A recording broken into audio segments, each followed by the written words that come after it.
All right, good morning. I'm going to go ahead and call the meeting to order. Thank you so much for all of you that were able to come out today. Thank you for all of you that are watching online that wanted to be here. All right, we're going to go ahead. We are very honored today. We've got Pastor Jason Carter. He's from West Milton Church of Christ. He's here with us. So if you'll rise and join us, he's going to lead us in a word of prayer to start it off. And then we'll let Commissioner Calkins lead us in the Pledge of Allegiance after that. Pastor, thank you for being here. I do appreciate this opportunity. We've been here for about 6 months.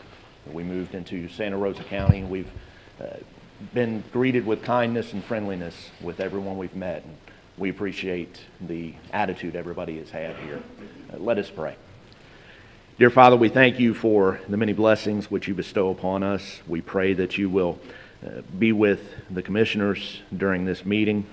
We pray that they will turn to you for wisdom as they make decisions, that they will seek your will in all things. Father, we pray that you will be with the residents of Santa Rosa County and be with the state of Florida and the United States. We pray that you will continue to shower us with your blessings. We thank you so much for everything that you do for us, and we thank you for your Son. It's in Jesus' name that we pray. Amen. Amen. Please face the flag. I pledge allegiance to the flag of the United States of America and to the republic for which it stands, one nation, under God, indivisible, with liberty and justice for all.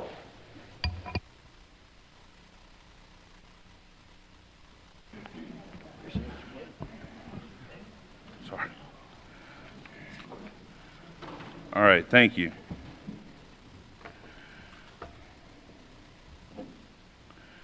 Next, we're going to go to agenda approval. Is there any additions that need to be made to the agenda? Commissioner Calkins? Yeah, there was an item that we had talked about with Commissioner Eddington at the last meeting when you weren't here, that he wanted to put something on the agenda, and I think, but we didn't have enough time. So I think if it's all right, if we can, have a discussion, it's up to Commissioner Eddington. Would you want to? No, sir, we don't put it on the next next month. one? Yes, okay, sir. all right. We're going to do it the right way and do it. Okay, all right. Thank you. Thank you. Commissioner Smith? Yeah, I have something that's very important and pertinent to the meeting structures and to our office space. I want to bring up. It's a discussion item only, but I want to bring it up here sometime in the meeting. So. Okay. We'll put that as number 4 under Commissioner items. Anything else? All right, discussion. Just a second to write this down.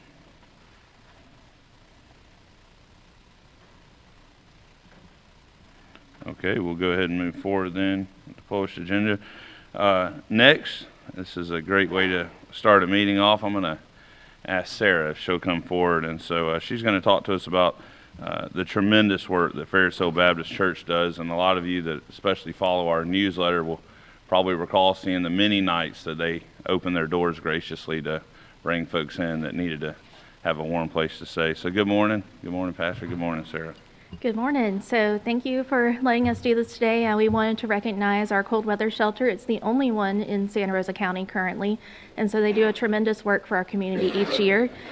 This is the 6th year that we've done an employee cook-off, and every year we raise a lot of money because we have a lot of very generous employees and very talented cooks. So I just wanted to recognize our winners one more time. In the chili category, we had Andy Davis from the Road and Bridge Department take home the Judge's Choice. Shelly Alexander took home the People's Choice, and Jared Lowe took up Judge's Choice runner-up. So congratulations.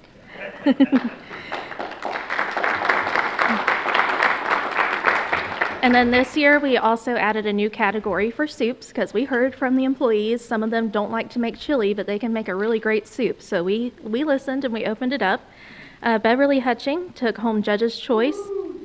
And then Tammy Hussey out of our landfill scale house, she took home People's Choice for her soup. So that's really awesome.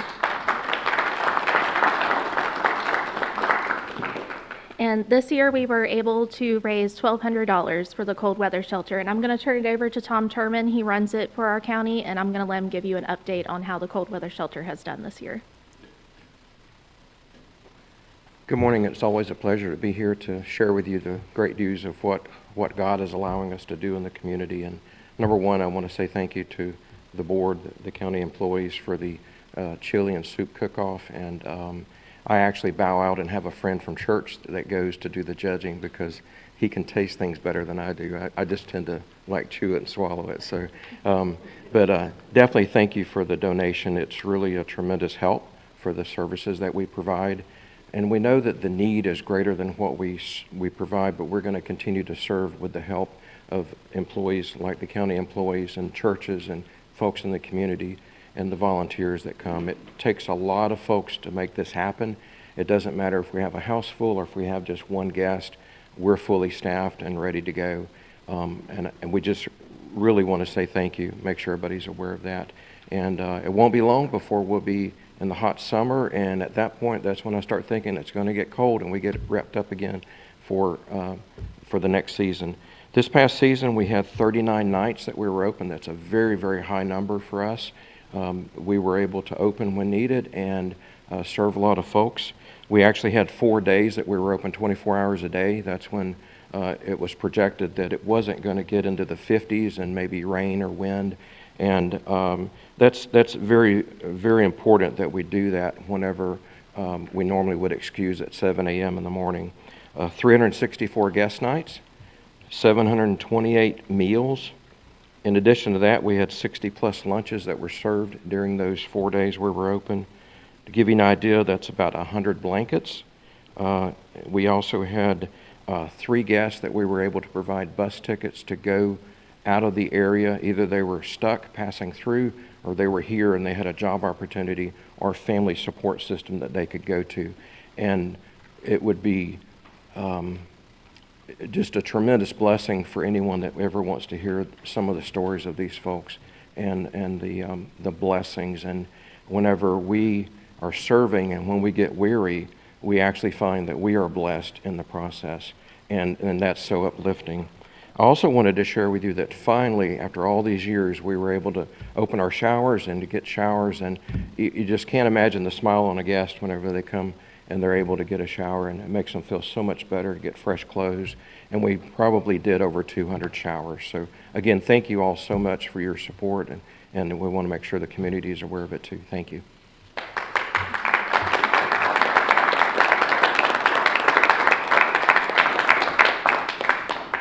Sarah, I'm going to turn it back to you.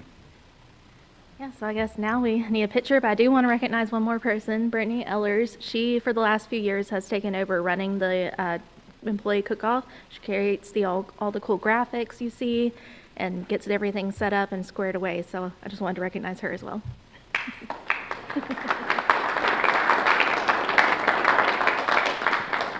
Gentlemen, if y'all will, we'll go down here, and then we're going to make a check presentation on behalf of our fine employees to the Fairfield Cold Weather Shelter.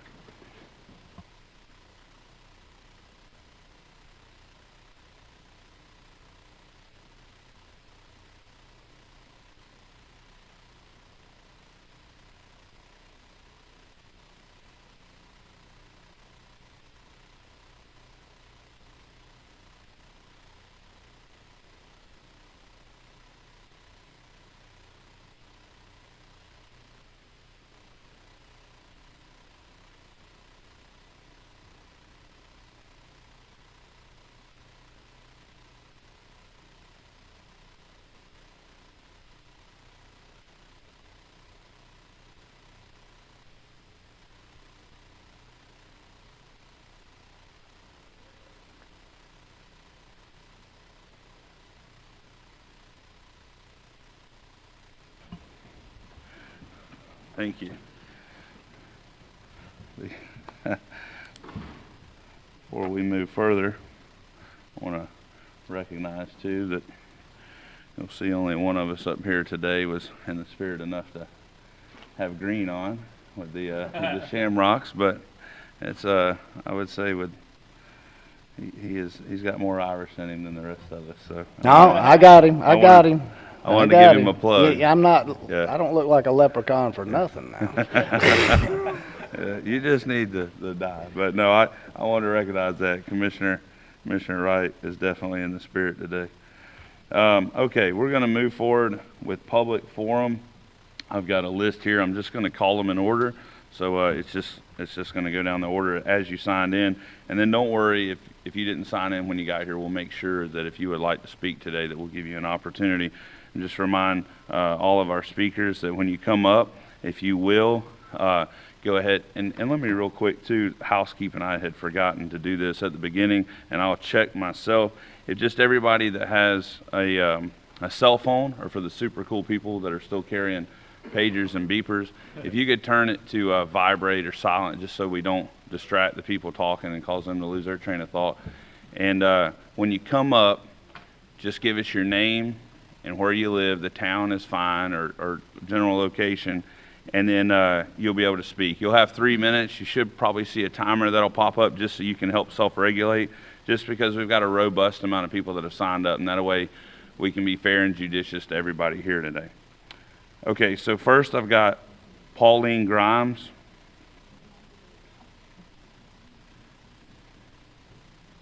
Good morning. Oh, yeah, and I'm sorry real quick, and forgot to say, when you walk up to the microphone, if you'll look, and she got it. I got it, yeah. For those of you that haven't been here, if you'll look, there'll be a green light on the microphone. If it gets turned off, there's just a button in the center. Just hit it and wait for that green light to come on, and that way it helps us hear you and it helps the folks watching at home be able to hear you. Go ahead. Sir, good morning, Ms. Pauline Grimes, 5387 Santa Cruz Boulevard, down there in Avalon Beach. And the clearing has got to stop. I'm here on behalf of the animals and neighbors. I cannot believe how many houses are going up. You're creating a housing, flooding, and traffic nightmare. Got to Avalon the other day on a Friday. It was a mile too long. Someone had to let me in. It's not fair what you are doing in Avalon. I called R&K the builder. I knew who's building now. Someone didn't get the name, but how they are building the houses up. We need to be lowered to the ground or we'll get flooded. He said, move, is what he said. How cruel he was. The builder I met the next day, and I told him he was sorry, but he's just doing what the commissioners are telling him to do. All glade will be gone, and when someone buys the 3.8 acres on Furlong, it'll all be gone. I said, leave some land for the animals. Said he could not do that because of what the commissioners are telling him to do on the rules. A couple of years ago, 2 houses on Glade were built. They're on the ground. Where did that law change? I like the countryside. You're taking that away and don't even care. And we have to say, I have lots in the back. No one called me to sell. Haven't seen a deer in a long time. Then the other day I saw 3 of them. I hear they're killing the deer in Avalon Beach. That's against the law. They need to stop. Put some signs out. Say, if you're caught, you will go to jail and pay a fine. They are very skittish now, my neighbor said. The deer run to the dense coverage of a swamp or woods, and you are destroying that. Can't believe they are building off Yucca Drive. That's off, oh my gosh. We need a retention pond, someone was telling me. And it all boils down to money, and that turns into greed. Someone asked Rockefeller, how much money was enough? $1 more is what he said. 1 Corinthians 6, those who are greedy will have no share in the kingdom of God. Ephesians 5:5, you can be sure of this, the kingdom of God will never belong to anyone who is greedy. Thank you. Sherry Chapman.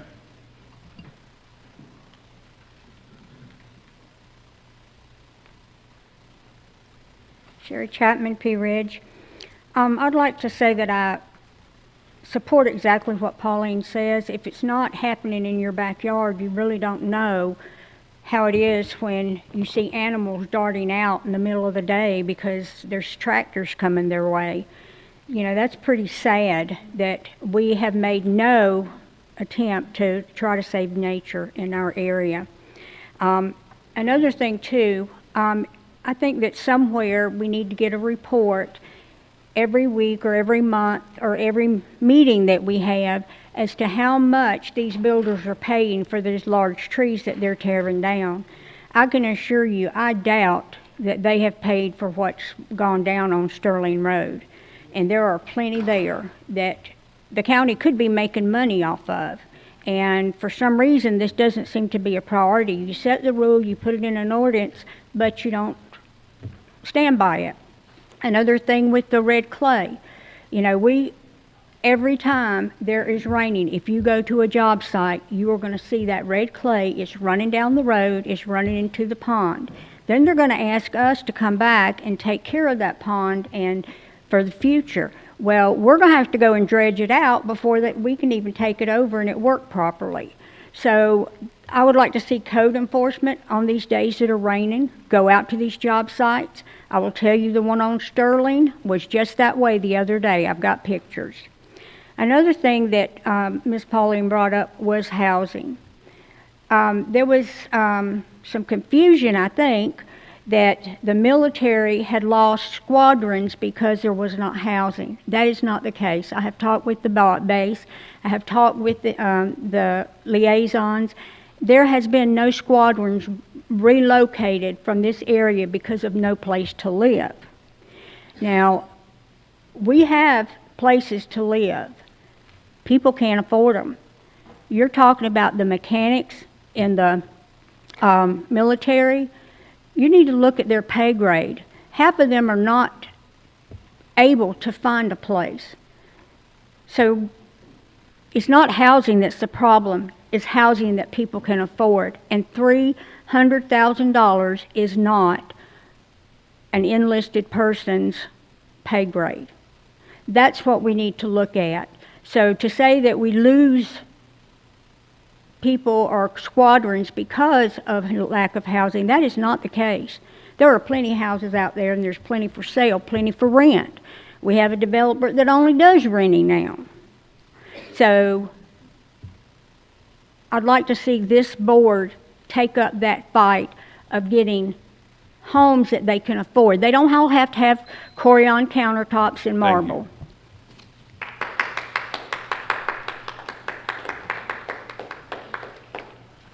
All right.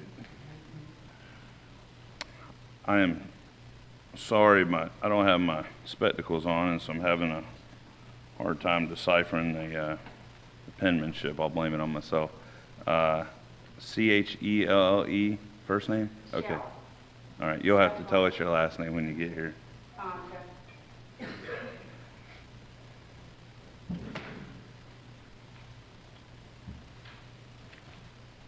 Commissioner Parker, may I ask the Real procedure- quick, before you start, you'll have to give us your name and where you Oh, live. okay.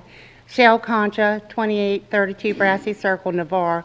But before I start my time, may I ask a procedural question about, I'm not here very Go often ahead. speaking. Yes, ma'am. So I wanted to speak about the flag. I was afraid to sign up on the agenda item because I've heard that sometimes you'll vote before I get a chance to say anything. So I would prefer to speak then if we would allow it, if you won't vote until I get a chance to speak about the flag. That'd be fine. Would that be okay, that I Yes. could sit down and Yes, ma'am. come up then? Yes, ma'am. Thank you, sir. Thank you. Yeah, and it's a great question. I probably should have clarified. If you want to speak on a particular agenda item, you can wait until we get to that item. Public forum traditionally has been for somebody that wanted to talk with the board or get something publicly on record that generally doesn't pertain to a particular item, but if you want to speak on a particular item, that is fine as well. We always appreciate hearing healthy conversation. It may or may not always be totally factual what you hear in the board meetings, but we appreciate having the people have the opportunity to say. Michael Conca.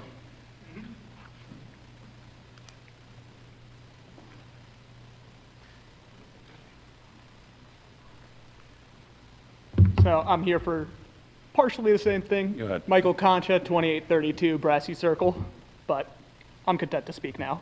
Good morning to everyone who's taken the time today to attend. First and foremost, while I'm not my mother, who is also here for the same topic, I, like her, support the proposal to utilize the funds for the flag project.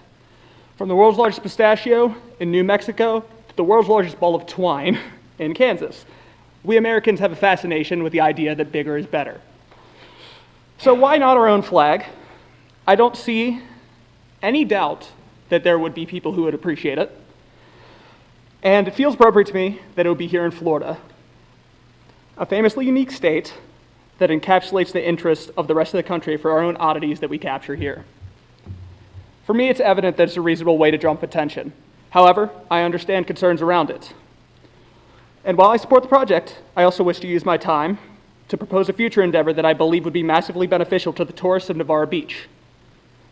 And by extension, those of us who earn a living supporting them, a matter of consideration that I believe all parties in attendance can appreciate. I speak as someone who is a former DoorDash delivery driver, who has made my money off the tourist-backed gig economy. And I know firsthand that we lack the cellular infrastructure needed at the beach to engage in commerce effectively. When the towers are overloaded from tourist volume, it's nearly impossible to so much as access the internet on your phone in public areas. When this happens, deliveries get delayed, and that's if they're completed at all. Drivers will move to other areas, as I myself had to do, and tourists will get frustrated and give up on trying to find out what's available in the area and getting it to them. For people who are renting an Airbnb in Holly by the Sea with little to no service at all, for people who travel seasonally to the condos, and for those of us who already live here and would be indirectly benefited by more cell towers or the like, we would all benefit greatly. I started to think how much money has already been wasted due to the fact that we have this lack of infrastructure and how much we stand to lose in perpetuity until it's corrected. This goes far beyond its impact on just delivery drivers, and I hope the gravity of the matter is not left lost on all of you who are here. It's 2024, and if we do not have the ability to meaningfully access our internet services on the go in our increasingly wireless society, people will take their business elsewhere. This, I don't doubt, would take much more research and survey work than the flag, and it's likely an expense for a future project. I wanted to propose it now, as I implore you all to look into the future on this matter, so that Navarre Beach does not get lost in the past. Thank you for your time. Thank you.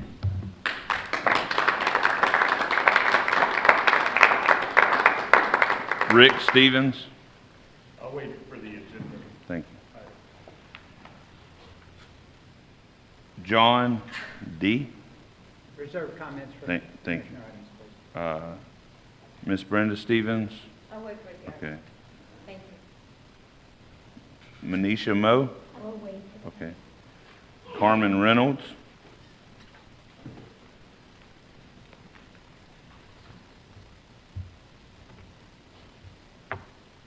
Good morning, Carmen Reynolds, Navarre.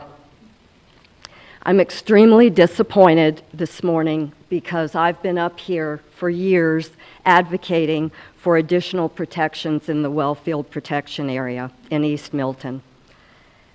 This board has chosen to install a gas station within it given the pre-existing vulnerabilities. For review, 7 leaking gas stations, 6 along Highway 87, 1 on Highway 90. 14 solid waste facilities, 8 of which are up gradient. The interstate and rail lines I'll address later. 18 PFAS releases in Santa Rosa County.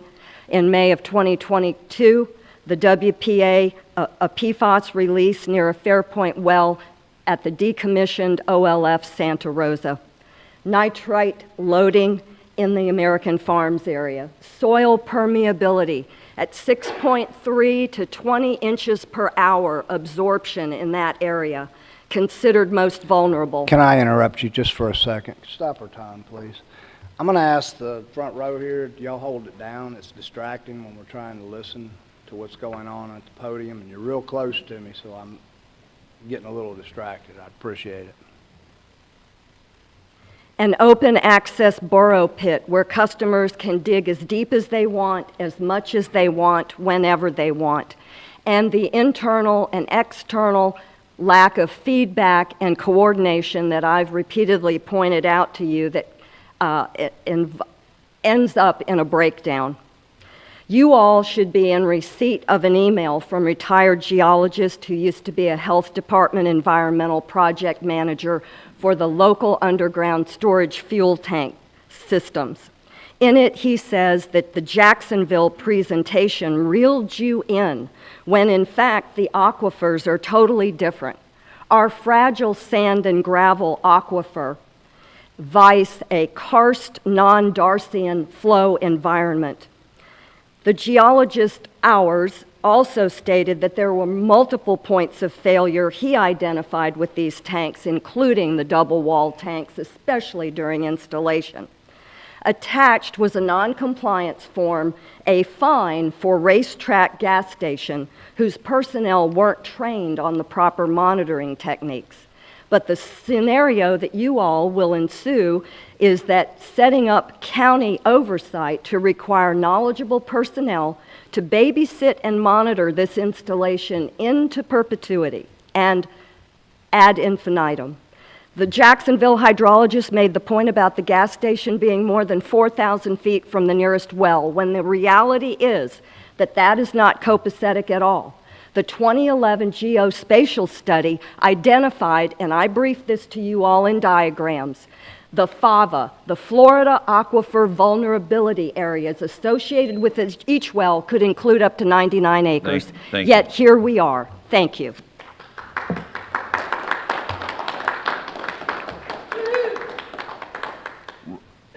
Riley P.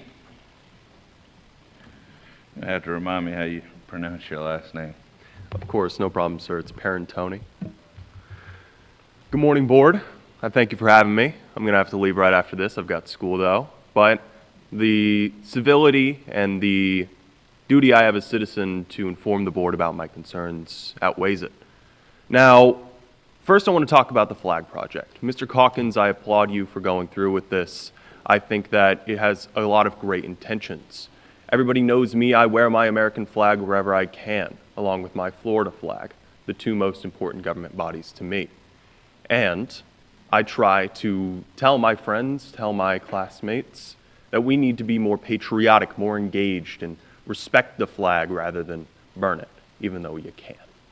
So, in this project, I would say there's a lot of good, but I would say that we need to reserve ourselves a little bit, Mr. Calkins. I am a subscriber to the Hayekian theory of economics, in where the government needs to be as little involved in funding things as possible. So I would really, really endorse looking for other ways to fund the flag other than the tourist development project. One of the ways that I was suggested to was forming a 501c3 that could crowdfund the flag. And I think that it's admirable and we can get it done faster if we use the TDIT funding. But we need to have a way that we can have good funding go to the right places where it's needed and will produce the most. And I don't know if the flag is going to do that.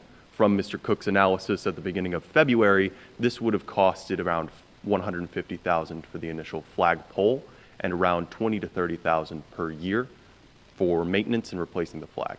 How true that is, I don't know, but that was the initial analysis that I've been aware of. Now, the next thing I want to talk to you guys about is fentanyl. I've talked with Mr. Wright, Mr. Calkins, and Mr. Eddington about a resolution coming to the board, and I thank you guys for meeting with me about it.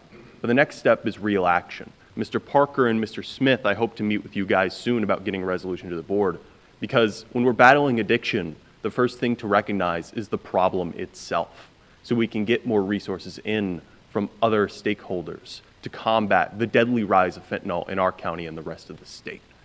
So I'd like to work with you guys a little bit more on that, and I thank you for the current work that you're doing, but we've always got more to be done.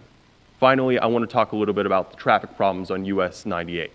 I travel US 98 every day on my 40-minute commute to school, and it's almost every day that I hear of a new crash, a new person at threat, a new traffic block that comes up. This is a threat to our construction workers who are going there, our commuters who are going there, and in the future, our tourists. I know that there's a current light project attempting to go up near the Community Life Church. I think that might increase traffic problems and increase that threat. Thank you. Thank you.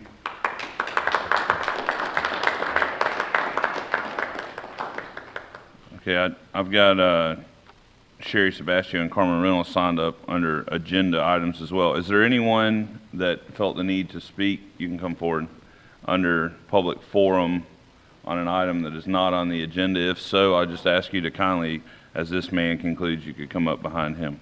Good morning. Good morning, Commissioners. How y'all doing? My name's Dave Crumbly. I'm from Navarre. I live in Navarre, have a business in Navarre. Most of you guys know me. I would like to say right off the bat, I am currently president of the Holly Navarre Water System Board of Directors, but today I'm speaking on my own behalf as a citizen of Santa Rosa County. I travel 98 as well all the time, and this is about the project, the flag project. I just want to state right off it my opposition to that project. A couple reasons. There's a business, Camping World, that has a huge flag down there on 98. And I travel by there all the time, and when I see that flag, especially when the wind's blowing, it sometimes sends chills up my spine. It's beautiful. But you know what I don't do is I don't stop, pull over, and look at it. And I don't think in the history of vacations a father's ever turned to his family and said, hey kids, pack your bags, we're going to go down here and look at a big flag. It just doesn't happen. I don't see the benefit of wasting our taxpayer money like this. And every dollar that the county has to spend is taxpayer money, no matter where it came from. Tourist tax, property tax, impact fees. Oh, we don't do that here. But every penny belongs to the citizens, and we need to spend that money. You guys were elected to be stewards of that money, and we expect you guys to be good stewards of that money. And I'm sure we can find some projects that we can use that money for that would be much more beneficial to the county than a big flag. Putting up a bigger flag doesn't make you a bigger patriot, right? It reminds me of the guy that reminds me of the guy who feels inferior, so he goes out and buys a big sports car, fancy sports car to show off and to prove that he's got some self-confidence. Well, self-confidence comes from within. Patriotism comes from within, not from a big flag. And I just think that we can use these funds much more wisely than throwing it away on a huge flag that's going to have to cost money every single year down the road. So let's talk about some other projects that we can use that money for. If it's burning a hole in somebody's pocket, you know, I think we can work together and come up with a solution. Thank you so much. Thank you. Mr. Crumley, I got your email this morning. I'll give you a call today, if that's okay. Okay. All right. Yes, sir. Again, I just ask if there's anybody that hadn't signed up that wants to speak about something on public forum, just make your way as this gentleman concludes. Bill Hayden, Pace, Florida. I don't have time to hang around for the consent agenda, but I did want to take my few moments here in public forum to comment on item 24. Specifically, this is making available the Baghdad Community Center for the use of the Ark of the Emerald Coast for their special needs people while they're trying to find a new home. Gentlemen, I recognize you have not voted on this yet, but I have a very good feeling of a positive outcome today. But I guess I wanted to come down here on behalf of the parents and caregivers to say thank you. You saw the urgent need, you picked this up, and you've acted rapidly on it. So hopefully this program will be able to continue unimpeded while they try to find a new home. So from the bottom of my heart, thank you very much. Thank you.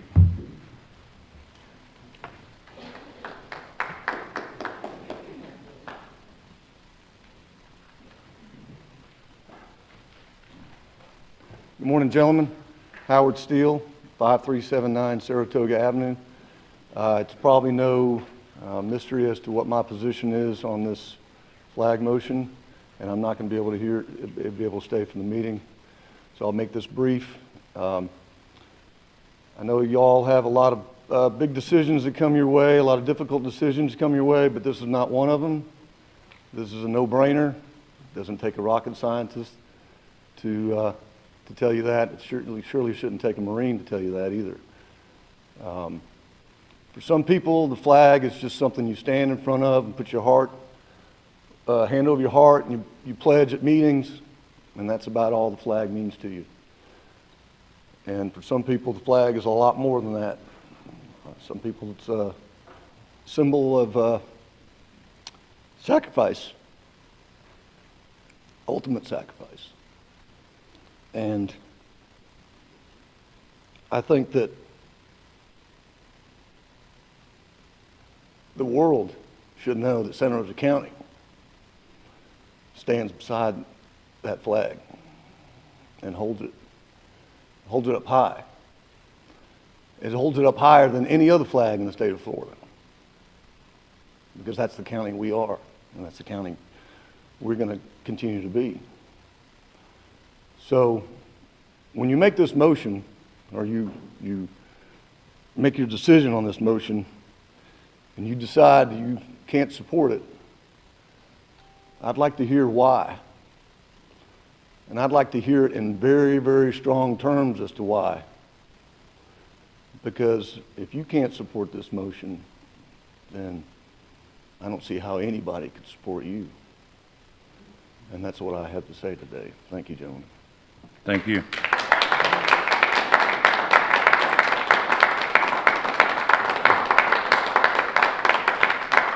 All right.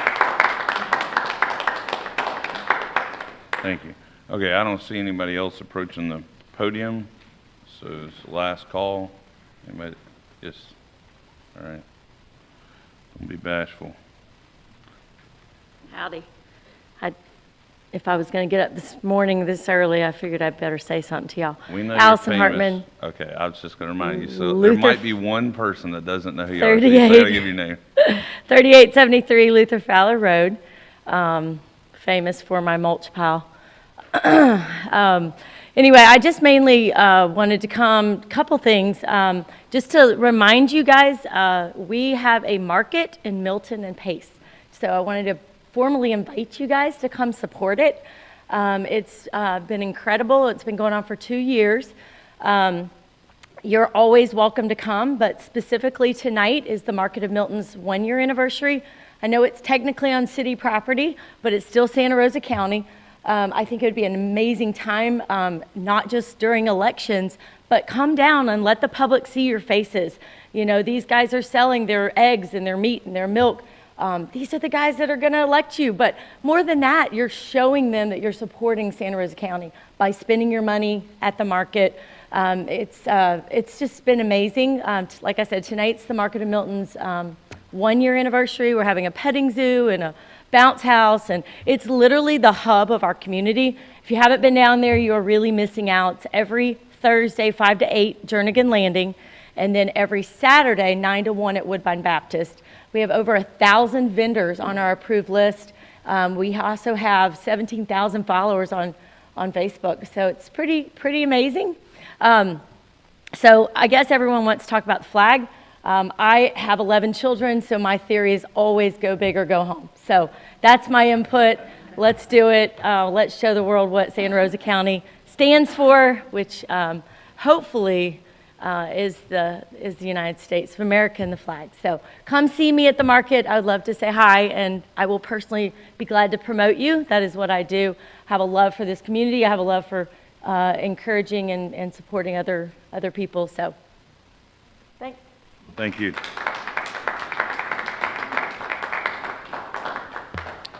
All right. Commissioner. I just wanted to, that's on my date night tonight. My wife said we've got to go to that tonight. She's been bugging me about it, but I'm just coming for the bounce house, so. All right. I may have to carve out some time to go see Carrie in the bounce house. I think I'm personally over the weight limit on it, but all right. Yeah. So the last Dunkin' booth I did was with Matt Gates dunking me over there. So, thank you. I'm sorry for the diatribe. Okay, I think we gave plenty of time there during the commentary. I don't see anybody else rushing up here. But don't worry, if you don't speak today and something comes to you, you'll be able to speak at the next public meeting. So, all right, we are going to move now to our county administrator is going to give us an update on the SCOP grant applications. So this is definitely exciting because now we're talking about paving some roads. So, I don't want to bust your bubble on the excitement, but we are still going to pave some roads, and we're actually ahead of schedule this year on our paving roads, so we might complete it before the end of the budget. As you know, we've had to carry over funds every year due to weather and other circumstances, but we did want to notify you that when we submit our applications to the SCOP, we submitted 4 applications, and 3 of those were for the road projects, the other were for the bridge repairs. They notified us that we could only submit 2 SCOP applications for the roadway, so we have pulled the Shemuckla Highway, which was a resubmittal of the one that they denied the year before. So the 2 that are in the SCOP program will be the 182 safety shoulders and widening project and the second portion of the Walling Road.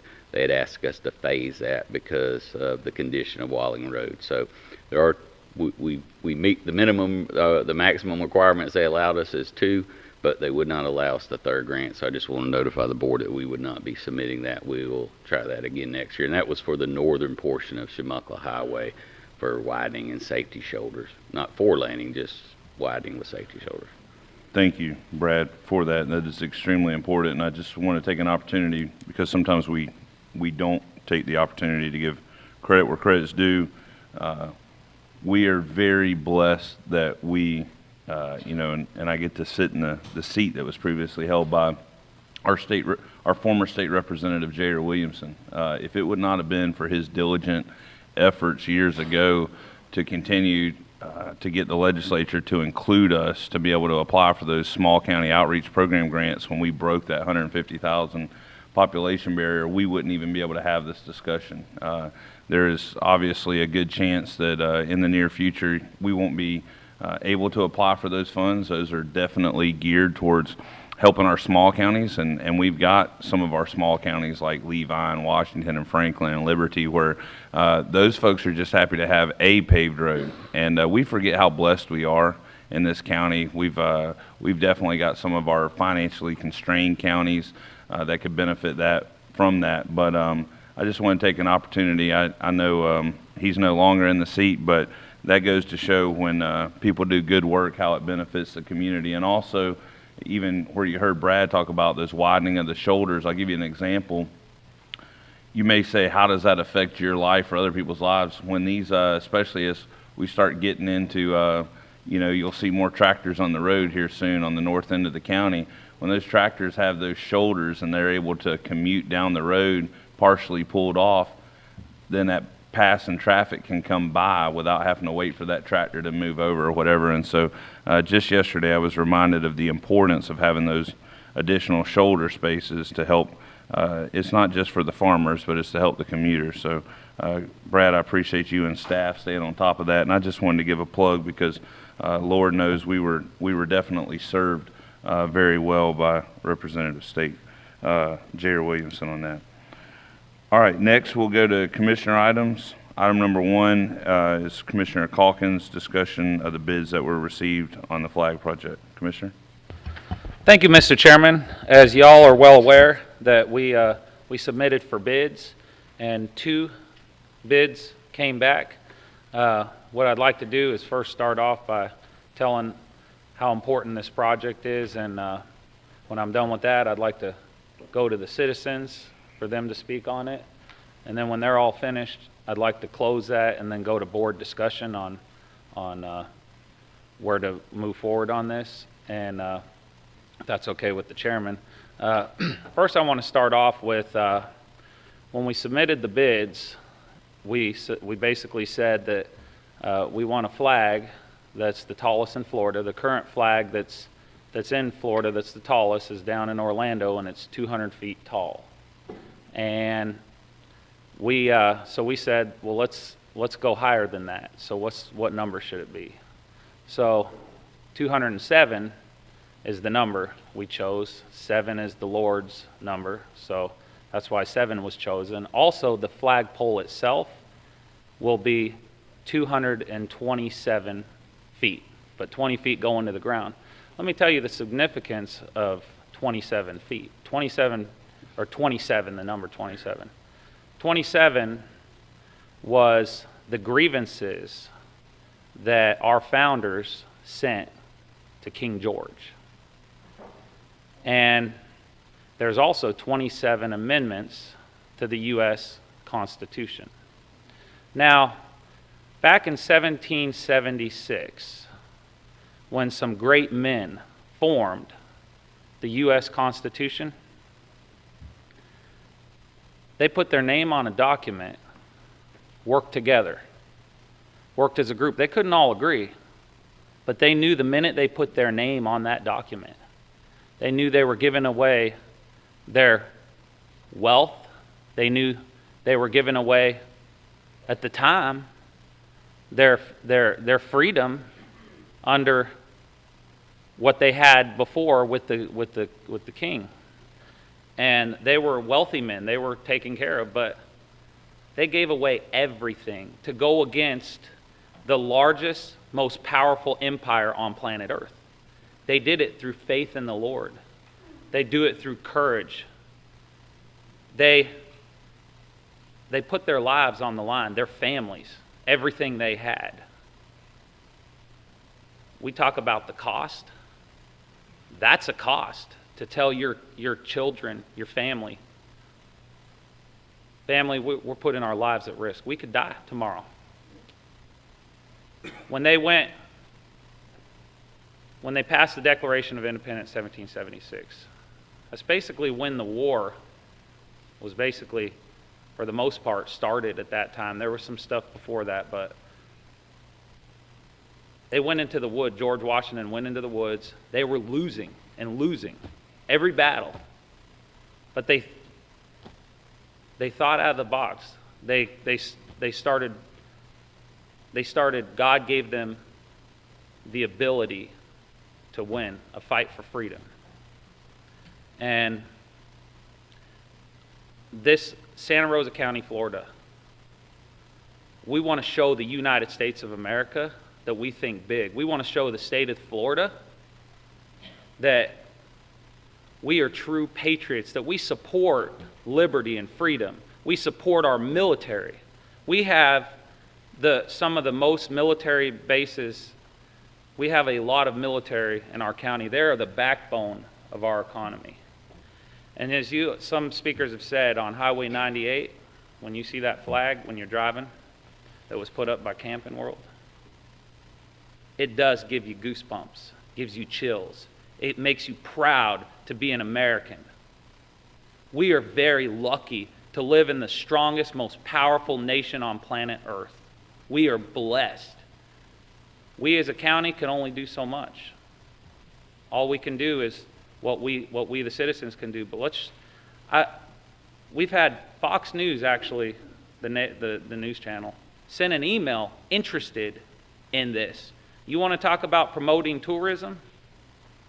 That right there will show the nation that Santa Rosa County is patriotic, and that will bring tourists from the United States to our area. And let me tell you, the proposal we have before us today is not Santa Rosa County taxpayers, but tourist development funds. The tourists that use our beaches, that enjoy our place, they'll help with this. So I would like to go to the public and see what their thoughts on it, and then we can move forward if that's okay with you. Thank you. Okay, I'm going to go down the list here for folks. I did have a robust list of people that had signed up to speak on this agenda item. John D. I'd rather call your initial than get your last name wrong. I would, but not to be disrespectful. Some of them I'm not sure on the pronunciation. But good morning. Good morning. Thank you. John DeGiorgio, Holly by the Sea, Navarre. And I grew up my whole life, people struggling with that name. So don't feel bad at all.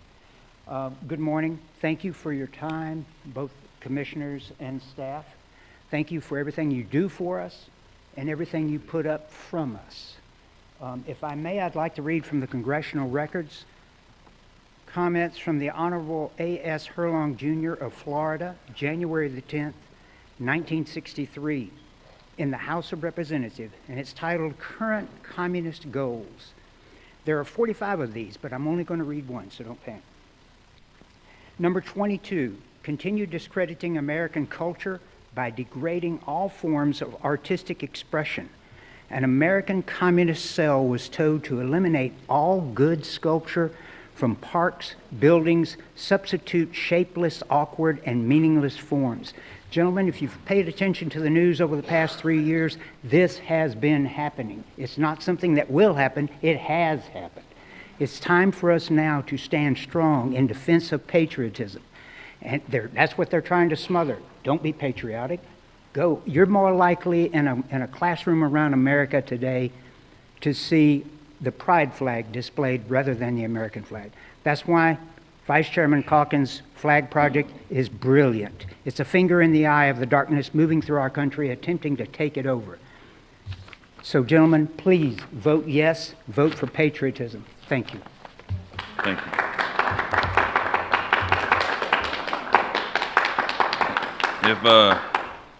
If y'all don't mind, I never try to stifle clapping if you go back for all the meetings. I would just ask if maybe, just as we work through it, y'all could save it to the end, because I know we've got quite a few folks here that are like-minded, just so we can keep it going. Miss Brenda Stevens.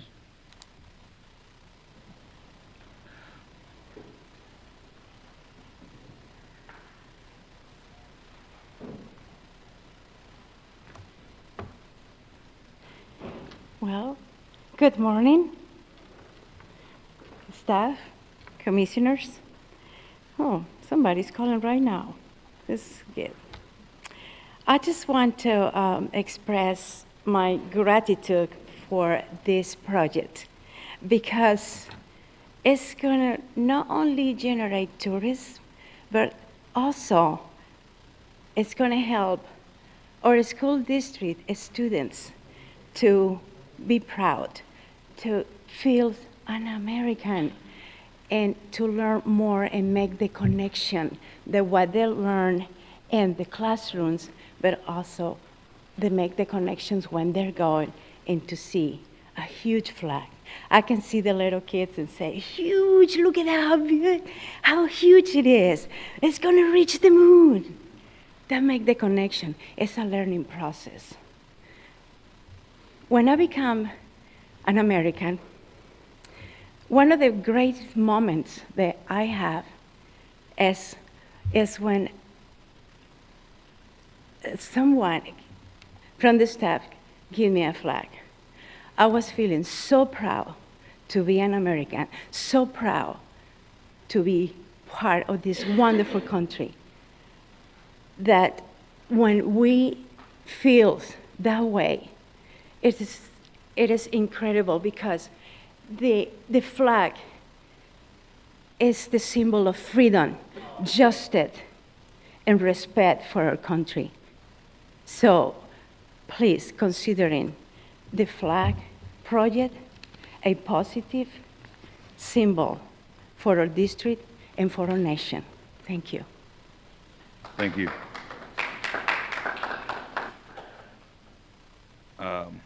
Manisha Mo. Did I say that right? Yeah. Okay. Sorry, I'm not quite tall enough, so if you don't mind, I'm just going to move this down just a little. Good morning, and thank you so much for giving me the opportunity to speak on the flag project. As an Army veteran, I stand before you with pride in my heart for the country I have sworn to serve and protect. It saddens me to hear comments disparaging the use of the bed tax, suggesting it represents what's wrong with our nation. However, I beg to differ. The funds allocated towards constructing the largest flag in Santa Rosa County are not just expenditures. They're a symbol of honor and patriotism.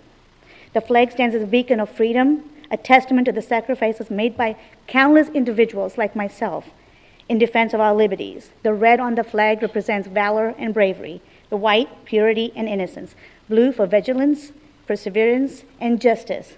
All in all, it means standing up and fighting for what is right. I quote, "Give me liberty or give me death" by Patrick Henry, attributed to the Sons of Liberty, embodies the essence of patriotism and the pursuit of freedom.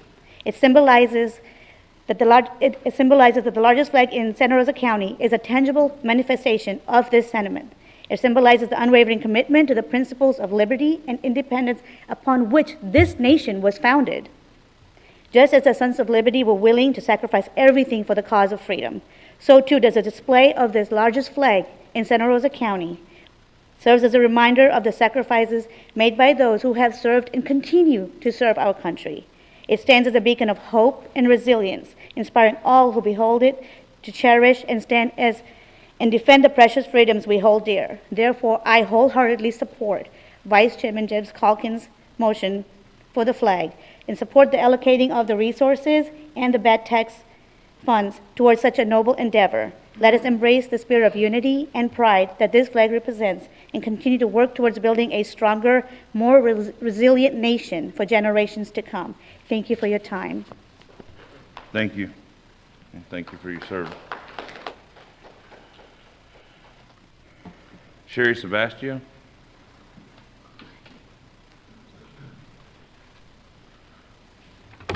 Sorry, Sebastio. I am actually here today in support of this flag. I am here as a member of the Milton City Council to bring you all a resolution that we made on March 12th. I placed one each in front of you today, but I would like to read it. Put my glasses on so I can see. Resolution 2024-21, a resolution of the City Council of the City of Milton stating its support of the Santa Rosa Board of County Commissioners for the procurement and installation of a prominent American flag. Whereas on February 8, 2024, the Board of County Commissioners of Santa Rosa County voted to support the pursuant of a proposal made by Commissioner James Calkins to produce an American flag of prominent and significant size. And I'm so proud to read this today to let you guys know, as a veteran's wife of the United States Navy, I am very proud and thankful that you are taking this up. Whereas the City Council desires to affirm its support of the proposal, whereas the City Council took up the question of its support of the proposal at its meeting on February 13th, 2024, and whereas the City Council desires to formally evidence its support of the project to the Santa Rosa County Board of Commissioners, and whereas the City Council believes that locating the flag in Santa Rosa County would benefit tourism, and now therefore be it resolved by the City of Milton, Section 1, the City Council supports Santa Rosa County Board of Commissioners in their efforts to procure and install an American flag of significant size and prominence in Santa Rosa County. Section 2, the City Council affirms its belief that locating the flag in Santa Rosa County would benefit the tourism industry of the city. Passed and duly adopted with a quorum, presented and voted by the City Council of the City of Milton, Florida, the 12th day of March, 2024. Thank you very much. Thank y'all. Okay, I don't have, and thank y'all for working with me. I don't have any other names signed up to speak on this item. I just want to make sure. You're right. Yes, I am so sorry. Yes, ma'am, please come forward.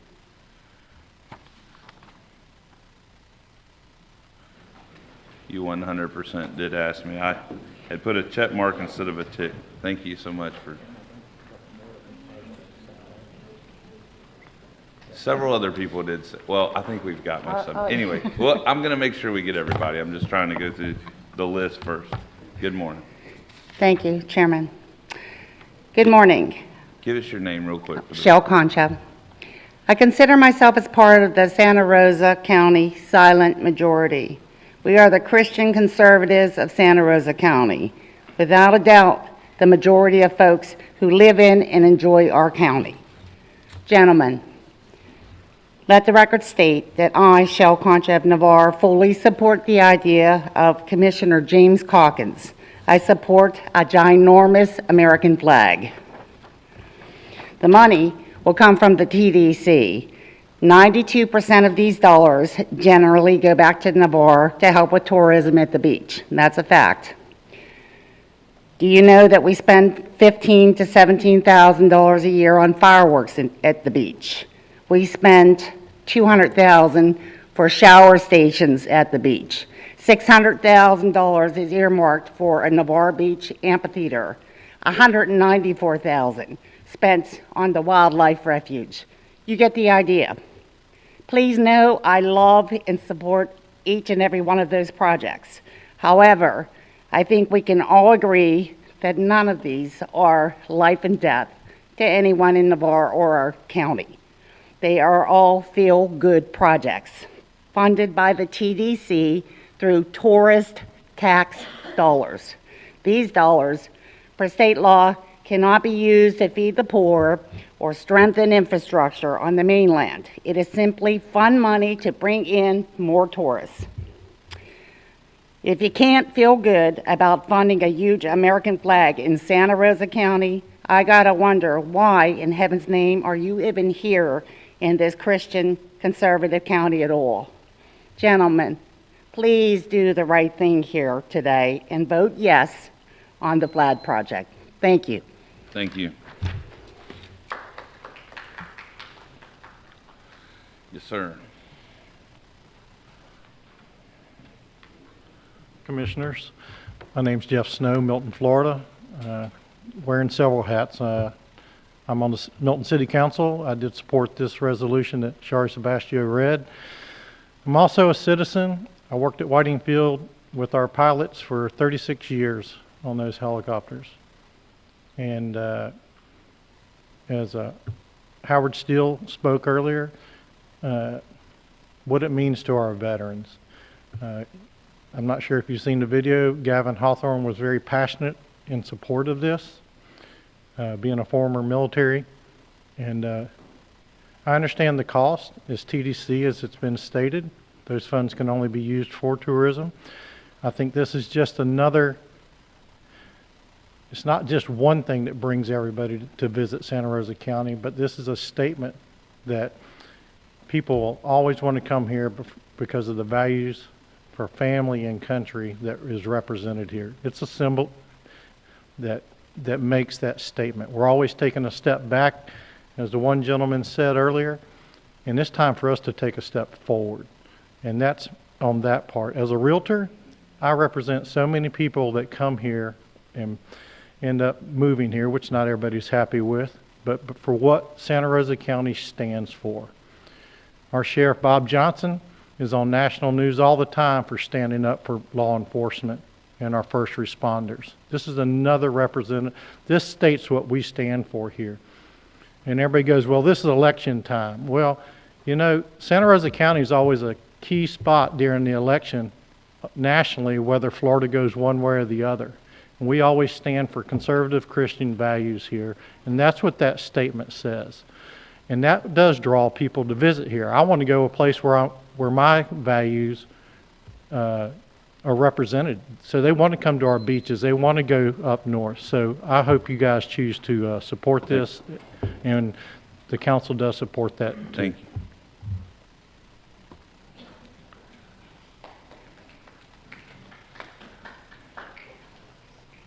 Good morning. Good morning. Dexton Spears from Pace, Florida. I'm a lifelong resident of Santa Rosa County. I'm a veteran, Vietnam veteran, era veteran. I served the United States Air Force.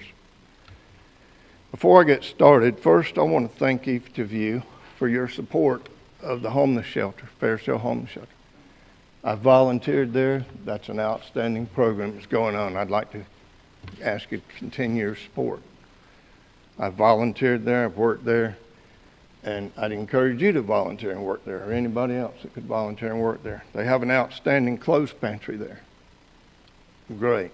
So I just want to say that. Today I'm here in support of the flag project proposal made by Commissioner Calkins. The United States flag is our nation's most widely recognized symbol.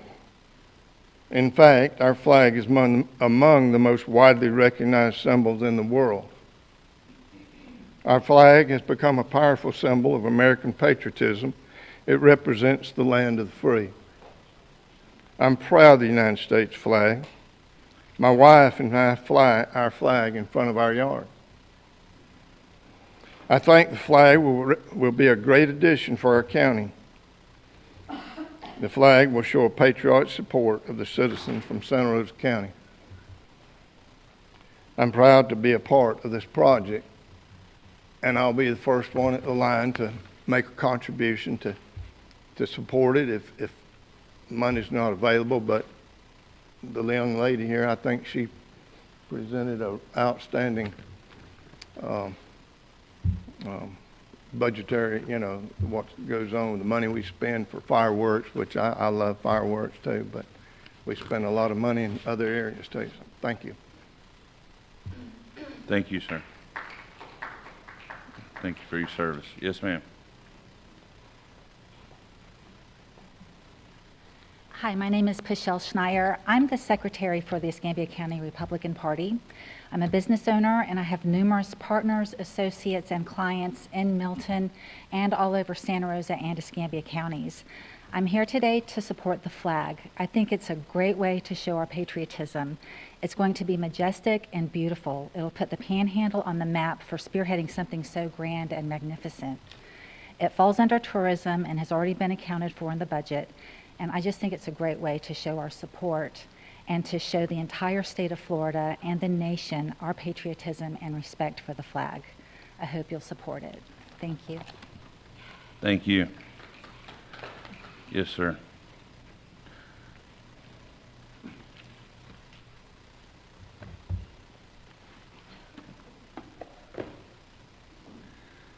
Rick Stevens, Navarre, Florida.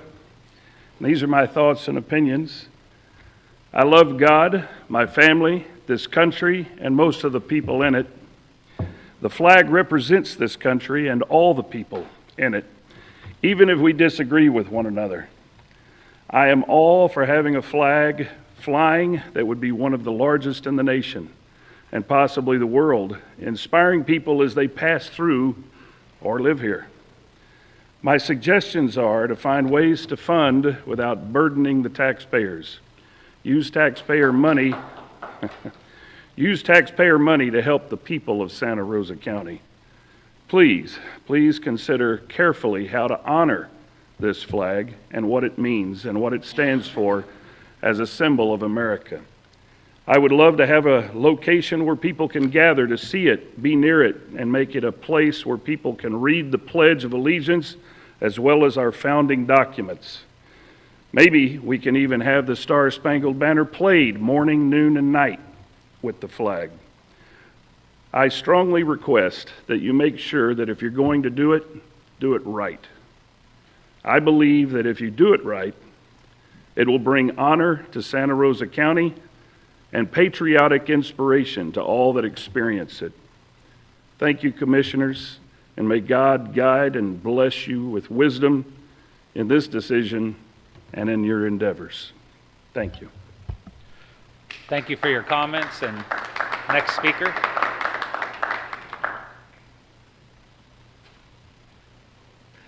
Good morning. I'm Ken Garner. I'd like to speak to you this morning as a citizen of Santa Rosa County, resident of Navarre, and as a veteran of the United States Air Force. It is hard for anyone to say, we don't want to see a giant flag in Santa Rosa County. Obviously, we are all patriots and we all love the flag and everything it stands for. I question the wisdom of spending taxpayers' money, whether it comes from our county or whether it comes from people who visit our county, on the idea that we're promoting tourism. I don't know of any hard evidence that shows people will travel to see a giant flag.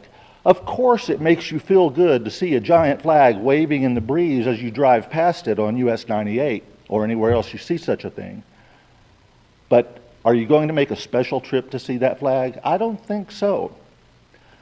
I like the idea of so many patriotic people in Santa Rosa County coming together to raise money to make this sort of gesture. I think it should be in a location that everyone sees it, not necessarily in the front yard of the county administrative complex, where people from outside this county are not likely to see it from Interstate 10 or from any other thoroughfare. I think we have a feel-good project. It's interesting to me that one of the speakers mentioned all the feel-good projects that go out on Navarre Beach, when those can show, our TDC does research to show how many people come here for that beach, or how much money people spend who come here. None of that evidence has been presented for this flag. I think this is the feel-good project. The commissioner who proposed this project talks about all the sacrifices made in the Revolutionary War for this flag. All right. Thank you, sir. Sorry, I just think this would be a mistake in the format that it's presented. Thank you. Thank you. Again, the list has been exhausted, so yes, sir. All right, well,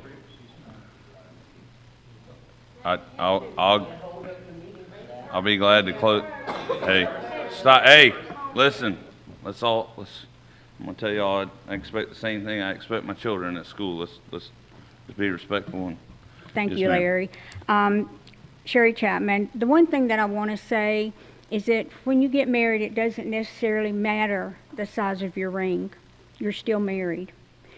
The flag is the same way. No matter how small the flag is in the room, we still salute to our flag. We still say the Pledge of Allegiance. This is a good idea for a private entity to hold. The largest flag in Florida right now stands at the Harley-Davidson place in Clearwater, Florida. That's a private company. I think any organization that wants to go to be a 501c and do this on donations from the community, that is an excellent idea. Using $300,000, $400,000, $500,000 for taxpayers' money, I think Navarre's District 4 and District 5 could better utilize that to make things more accessible to tourists that primarily come to that area. There is some tourists in the north end, but we all know that we get the largest majority of it in Districts 4 and 5. So I would like to suggest that maybe this kind of take a different turn, not be on the taxpayers and the tourist development dollars, because where it can be put, there's not really tourists. So I would like to just suggest that the funding of it be figured out some other way. Thank you. If there's anyone else that wants to speak after this gentleman, I'll ask if you could just get in the aisle, and that way we know that we have other speakers. Yes, sir. I want to thank the previous speaker. This is how I've been raised, ladies first. Good morning, gentlemen. I'm Larry Etu from Crestview, Florida. I took time off work this morning to come here and express gratitude for this project. It's very inspiring. As Mr. Steele mentioned, people die for this flag. I must say, as a naturalized citizen, that this is the most beautiful flag in the world, no doubt. And when you get naturalized, people get very emotional because you know that you will die as an American. There's no flag that is big enough to express how proud we should be of ourselves. It's a great nation. It's the greatest nation that ever existed on this planet. On a more practical point of view, I would like to say, as a former tourist, I traveled on Route 66. America is dotted with great monuments. It could be a blue whale in Missouri. It could be a giant lumberjack in Illinois, or a giant cross in Texas. People drive out to these places. It's the beauty of America. This project, this monument that you gentlemen are deciding on, will make Santa Rosa Americana. It will put it on the map. It's something historical. Our children, our grandchildren will remember you guys for doing that. It's a great heritage. I think there's only positive things that can come out of an American flag. It's for all Americans. I'm very proud of you, and I hope it inspires other counties to follow through. And again, from Okaloosa County that makes me want to move back to Santa Rosa that you guys are deciding on this morning. I want to thank you all. God bless you guys. God bless America. Thank you.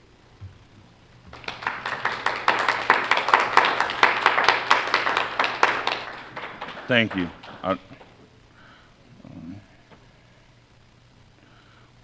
Wait for this gentleman.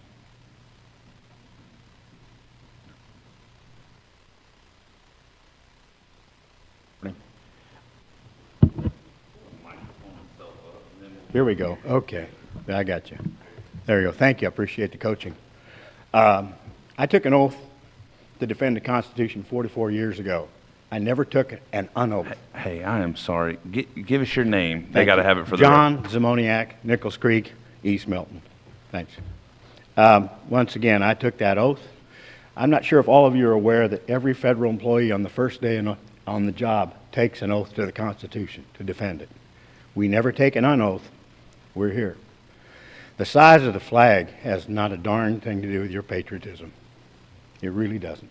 Those guys at Iwo Jima, they didn't have a big flag. They had what they had. The idea that this is going to be a tourist attraction is a little tough to swallow, so I would suggest that you get a little more decision support.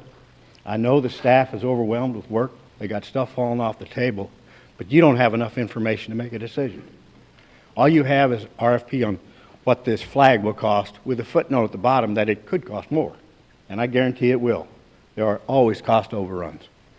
I don't know what it's going to take on an annual basis to maintain it. If I was a flag salesman, I'd give you the thing like a printer, and I'm going to sell you flags for the next 10 years, and it's going to be a lot of money. Tourists don't drive through that part of town. They get off the interstate, they run 87, they come down from Alabama 87. If you want to direct and do something for tourists, put it on 87 as they're headed for the beach.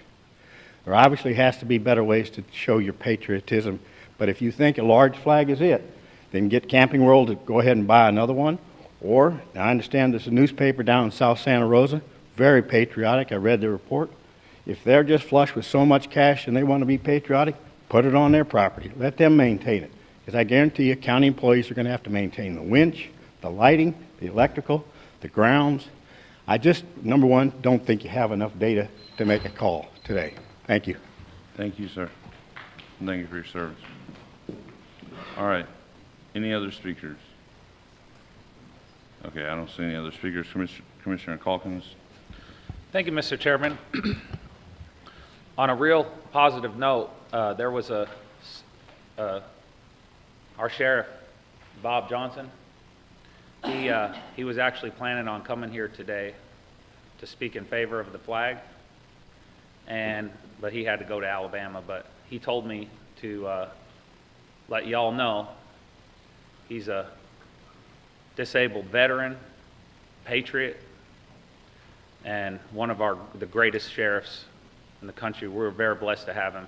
He supports it. He just wanted to let everybody know that the taxpayers, doesn't want taxpayers to pay for this, but the tourist development funds is not our Santa Rosa taxpayers. It is tourists that will foot the bill.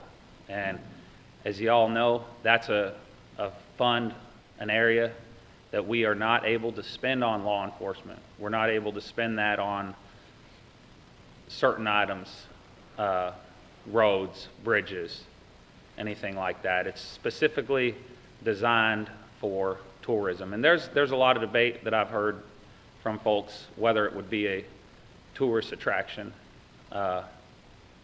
And I can tell you, as a tourist myself going to other areas,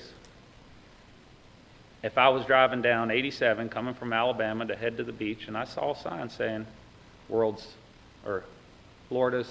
the largest American flag in Florida, go there. You just drive straight down 87. A lot of our tourists are coming from the north, because it's the only way. It's one of the ways. And we will absolutely, with 100% certainty, have people drive to here to see Florida's largest flag. Now, if it was just a flag that wasn't the largest flag, that would be different. But the fact that it's the state's largest flag makes it a tourist attraction. That's the key there. And that's what will encourage folks to come over there. Now, people may ask, well, why in the county parking lot? Well, because it's the area where most people will be able to see it. It's got a very high traffic count. Highway 90, you got Dogwood, you got Highway 90. It's the area where you'll get the most locals and tourists. And so, you know, we didn't do a study to say, like, where are we going to put it, because that costs money. We just kind of went over a potential, you know, I heard from y'all, and we thought, let's go for this. Let's debate about it. And another advantage of being in the parking lot here is that on the weekends, it's empty. And what can we do in that parking lot? We can use it for car shows. We can use it for events. We can use it for lots of things. We just saw a few weeks ago, they had an event over there for the kids' house and a car show, and over there by Ollie's. And there was some folks that came to me and said they were, you know, concerned that they might lose that spot because of Walmart's coming in. I don't know if they will or not, but I can tell you as a county commissioner in Santa Rosa County, and I'm sure y'all would agree on this, is we would absolutely love to have it here. And what better place to have it when you know, have the largest flag in the state of Florida. And, you know, that's just the start. We could really just, you know, add stuff to that as we go along. And it's one of those things that there's a lot of debate until something happens. But this is something that will unite our county, unite our people. Nobody's going to remember who pushed this flag or anything. They're just going to look at the flag and they're going to love it and be thankful to be an American and to support our country. It's not about any one of us board members. It's about the United States of America. It's about Santa Rosa County showing the state of Florida that we love our military, that we love our country. And that's what it's about. So we got discussion of 2 bids. We got one for 291 and one for 301. I was meeting with staff. The one for 291 basically comes with everything we asked for. It was when I saw the other one, I kind of got a little nervous because it didn't have everything that we asked for, and I thought over 300. I was thinking this project would cost between 2 and 3. That was my initial thought of what it would cost. And so when I saw one over 3, I'm like, below 3, great. And as y'all know, that there is, there's, you know how much fireworks cost.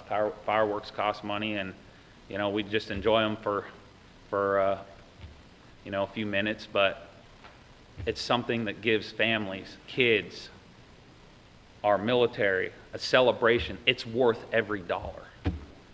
And so I would like to ask the board to go with Keene Enterprise LLC DBA. And if there's not any discussion, if there's discussion, I'm fine. But I'll be prepared to make a motion when you all are ready. Commissioner Smith. I want to be clear, where are we making this motion for where's this pot of money from? Is this TDC money? This is TDC. I think I heard our comptroller say that he would not be writing a check for a TDC funding in this parking lot. Am I correct with that? Let me speak here, Chairman. Most people in the county don't really understand the comptroller's duties. My part is regarding the issuing of checks that the board, on the funds the board wants to spend. My name is on every one of those checks. My responsibility is to make sure these funds are spent properly, and that's not the board's responsibility. There's a difference in separation in the duties. That's the reason the laws are set up this way. I'm personally liable for the improper issuance of checks, not the board. So it's my responsibility and I take it very seriously. I'm the comptroller and legally responsible and can be held criminally for improper spending of county funds, not the board. I'm not here to be popular with the public. I'm here to make sure our funds are spent properly. That's the reason there's a separation of duties.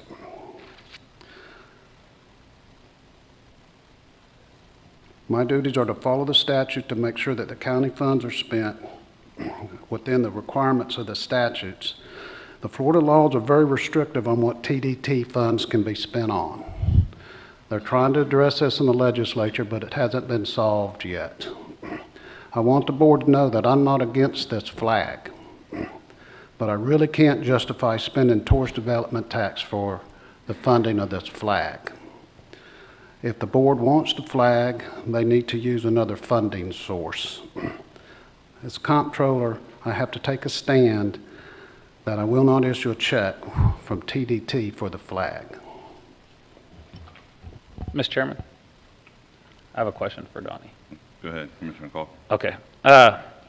Did you, I saw a chain of emails, which was pretty much a debate between our county attorney and your general counsel, County Attorney Tom Danheiser. And I just have a question. Was this coming from your general counsel on where, you know, whether TDC funds? This is coming from my internal auditor, my supervisor of the finance department, and my general counsel, and my understanding of the statutes. There's Okay. 4 minds that's made this decision. Okay, yeah, yeah, I understand. So I just want to say that I think there might have been a part that was missed to your general counsel, because your general, and I tried to call you yesterday because I wanted to bring this up to you before the board meeting. But Mr. Tim Weekly, your general counsel, basically in the debate, he basically wrote on February 5th, in my opinion, if the flag is the largest U.S. flag in the world / Florida, or is a part of a larger destination, e.g. War Memorial, it is more likely to pass the connection to the promotion of tourism test. Okay?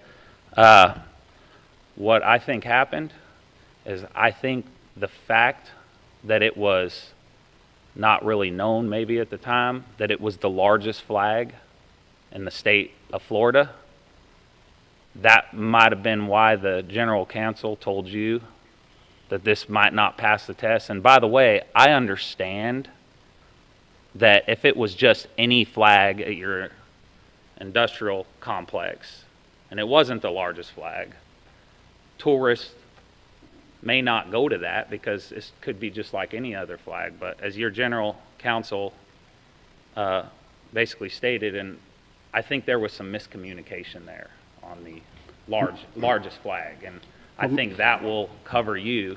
The final decision is mine. My general counsel's not legally responsible or required or held liable for it. And I understand your issue on it. We've talked about it many times, and I've told you the same over and over and over. I don't see tourist development tax dollars paying for it. Okay, well, our attorney's opinion, which I've read in the email, is that that's board discretion. That the board basically, and this is according to Attorney General rulings, this is according to other areas. There was a case about a veterans memorial at a courthouse. And there was a veterans memorial that they used TDC funds for, to do that. And it was the opinion of the Attorney General at the time that TDC funds can be used for that veterans memorial at that courthouse because the board determined that that's tourism related. And there are plenty of people who believe that this is tourism related, and I get my advice, I would not have moved this forward without our attorney, Judge Danheiser's advice and opinion, and that's who I look to for this. And so I'm gonna agree with our county attorney and his opinion, and I think the board should move this forward. And if he has a disagreement, that's on him. I respect him. I respect his opinion. But we are elected to serve our constituents. We believe, and I have this, I'll have this in the motion, we believe this is tourism related. As a matter of fact, the city of Milton sent us a resolution saying that they support it for tourism in Milton. That's the city council. We are on solid ground. We had citizens come up here and say they would come here to take pictures and view the flag. I would. All it takes is one person that will come here and take a picture with the flag, a tourist. I talked to our tourism director, Julie, and she basically, she said it's tourism related. And I checked all the boxes here. And also, it's kind of like the longest pier in the Gulf of Mexico. The longest pier, the tallest American flag can be put on a flyer to come to Santa Rosa County. And I can tell you, the Attorney General of the state of Florida, the backing from our good attorney, Judge Tom Danheiser, who I respect and listen to, I think we need to move forward and do the right thing and do it through TDC funds, because that's our right as a board to determine that. And that's my thoughts. Thank you, Commissioner Eddington. James, I think the world of the flag. You know that. But today we started talking about this. I told you I could not support no tax dollars and no tourist development money. I told you that. I wanted to try to do a 501c3. I think that's the right way to go. Now, you're talking about the city of Milton wanting this. Let them throw some money in. Donate some money towards the flag. Let's try to get a 501c3 to do that. That way we ain't using no tax dollars. We can use these tax dollars for what we really need for the people here in Santa Rosa. And I'll be right in line to donate some money towards the flag. If we can do a 501c3, I'll be glad to donate. I just can't see using our tax dollars right now. Because we need our tax dollars for other stuff here in this county real bad. You know that.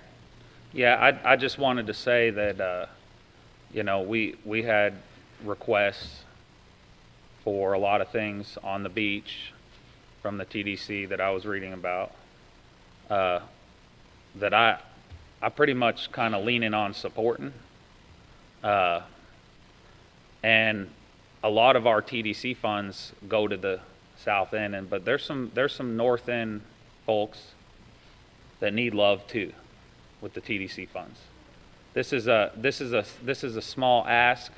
I will support the the stuff that's coming up. That Julie actually showed me down there at the office what they are planning on doing, and I think it's great. And but I'm telling you that I have a lot of folks in the north end that we have tourism here too. We have beaches to rivers.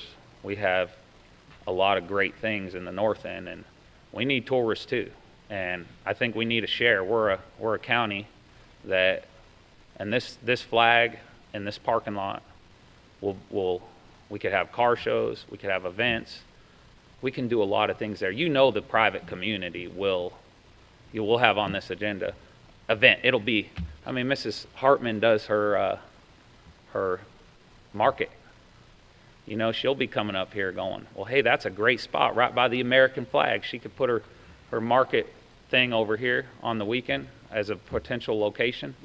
And lots of tourists will go there and love that.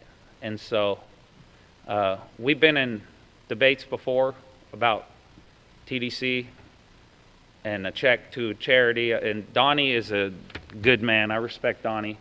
And he does have a role. I get his point of view.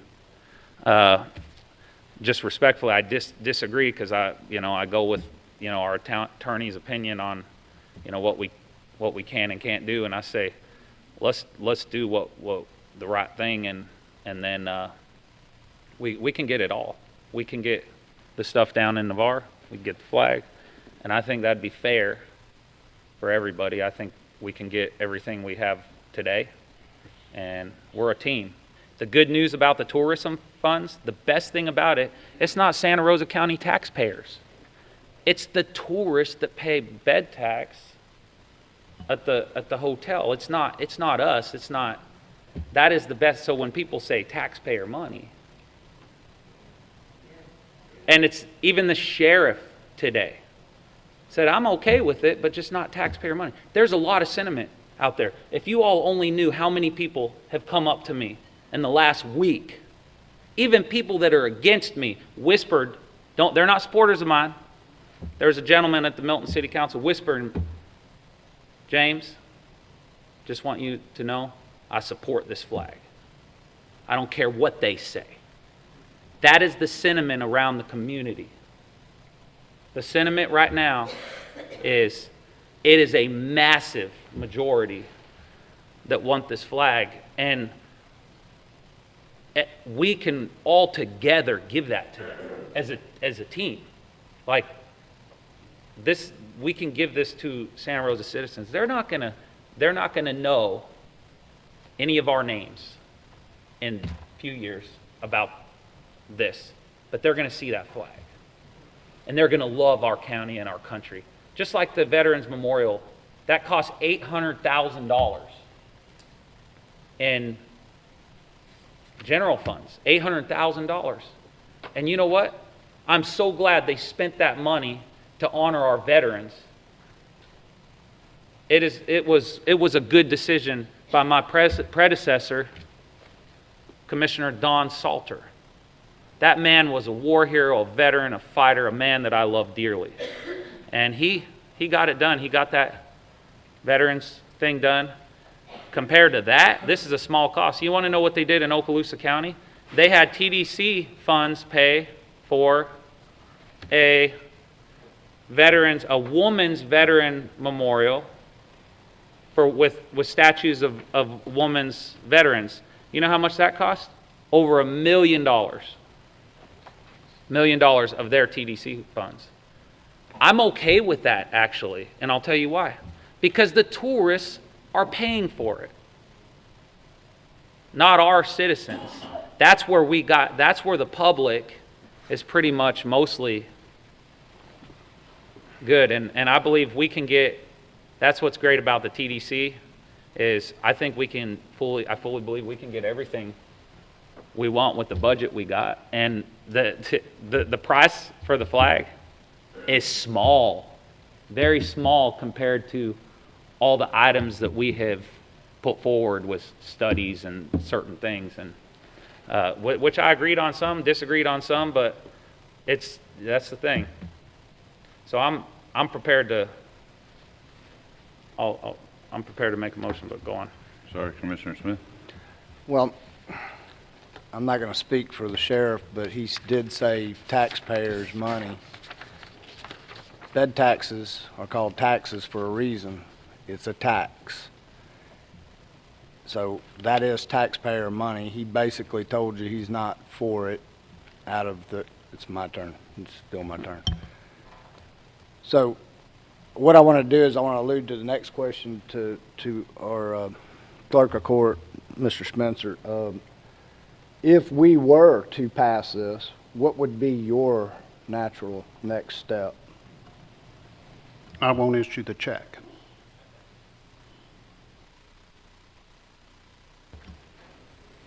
Okay, any other Commissioner Cole. Okay. All right. I'm prepared to make a motion. unless there's.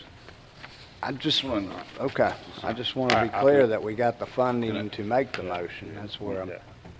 If you may. Give me a second. Yeah. I'm not even going to say I'll try to be brief because every time I do that backfires. Right. I'm trying to be long-winded. Let's see how short I can get it. First, let me say this. 100% back up statements that I made at last meeting. But I've got some add-ons. I want to say, James, I'm glad you brought it forward. I'm glad you brought the idea forward. Man, when I go talk with groups and especially children at schools, you know, I talk to them about pray that God gives you big, audacious dreams, you know, and bold ideas. You know, this is, I think I said at the last meeting, something I could have never imagined thinking of myself, but, and I've probably had every bit of pause and hesitation and different thoughts that everybody else has. But I'm gonna go down a few things here because we've clearly heard from, yes, there's people in the community that don't support it. Really, the only thing you hear people that don't support is, hey, I don't want my tax dollars to go to it. We've heard a lot of people that do support it, regardless of the funding. And here's what I want to do. I want to take, and if you'll let me kind of unpack this today, I want to take something that I feel like you brought to the board as a huge, to be a positive and to be a beacon. And, you know, I don't want to be any part of trampling that, so to speak. And so I'm going to bounce here to a few ideas, and then I think it'll all make sense when I get to the end. I haven't shied away from big, audacious ideas or controversial ideas. I've sat on this board for 8 years, and you know, there's a lot of members of you that are here today, and a lot of members that are watching that support things that I've done, and there's a lot that don't. And there's probably a whole lot more. I just made notes over the last, 60 or 90 seconds of people speaking. You know, some big audacious ideas that I took a lot of criticism for, building a new courthouse. There's a lot of people that really enjoy that. I mean, especially the folks down there at Mr. Spencer's office. And I was joking with Donnie last time I was down there. I said, it's nice not to hear the echo underneath the, as we all called it, the trailer park with the portable buildings. Now those people have a safe and secure place. That was a big, audacious idea. That was the largest infrastructure investment that we had ever done in Santa Rosa County. And it was controversial, mainly because people they couldn't decide on the location. But I'm glad that I supported that. The Pea Ridge Connector, you'll still hear criticism to that day, but right now we've got over 4,000 of our citizens every day that get to enjoy that. That was a big, audacious idea.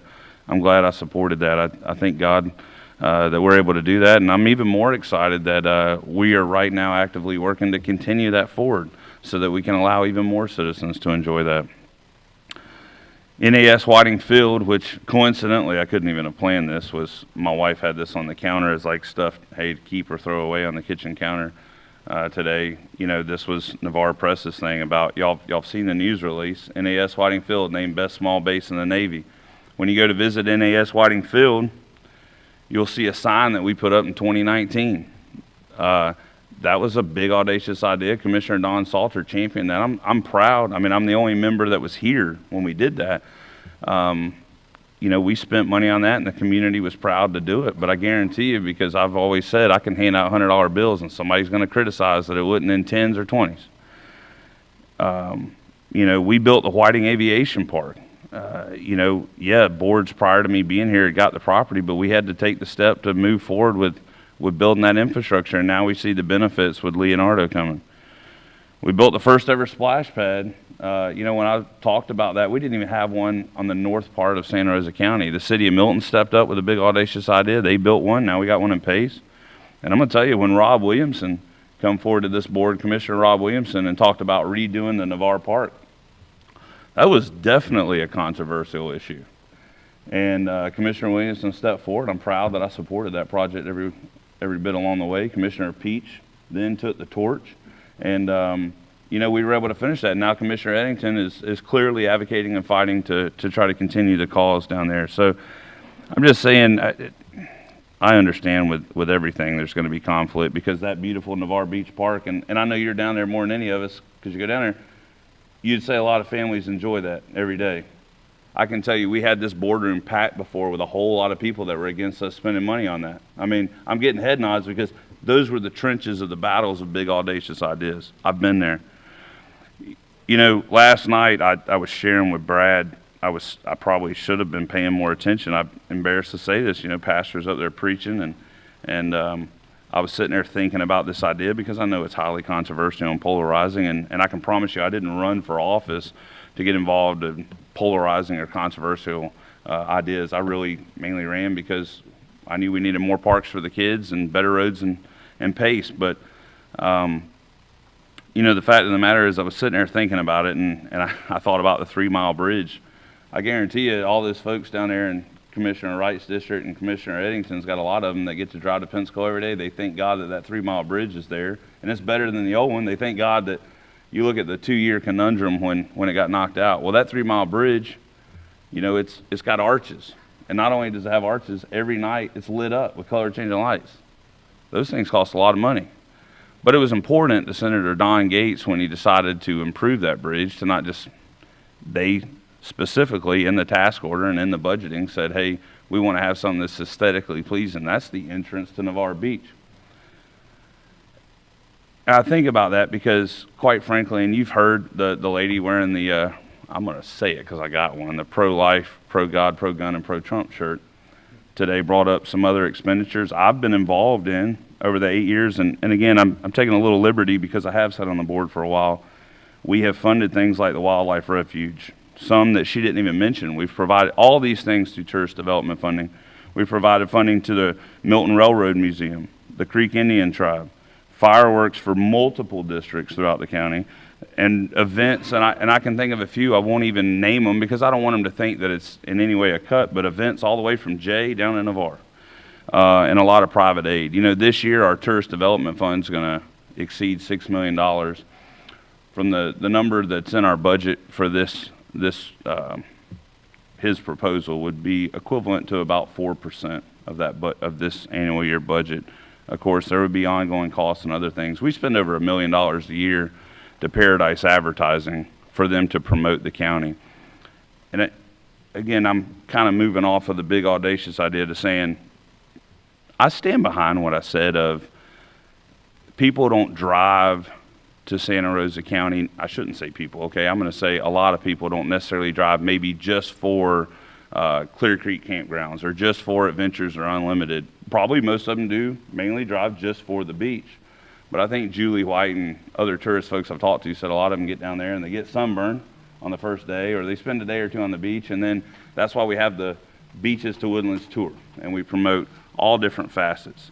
I've heard people today talk about landmarks. I've drove Route 66 too. I can tell you when we went out west, my wife made sure we're going to go to Route 66, and we didn't even know what was out there.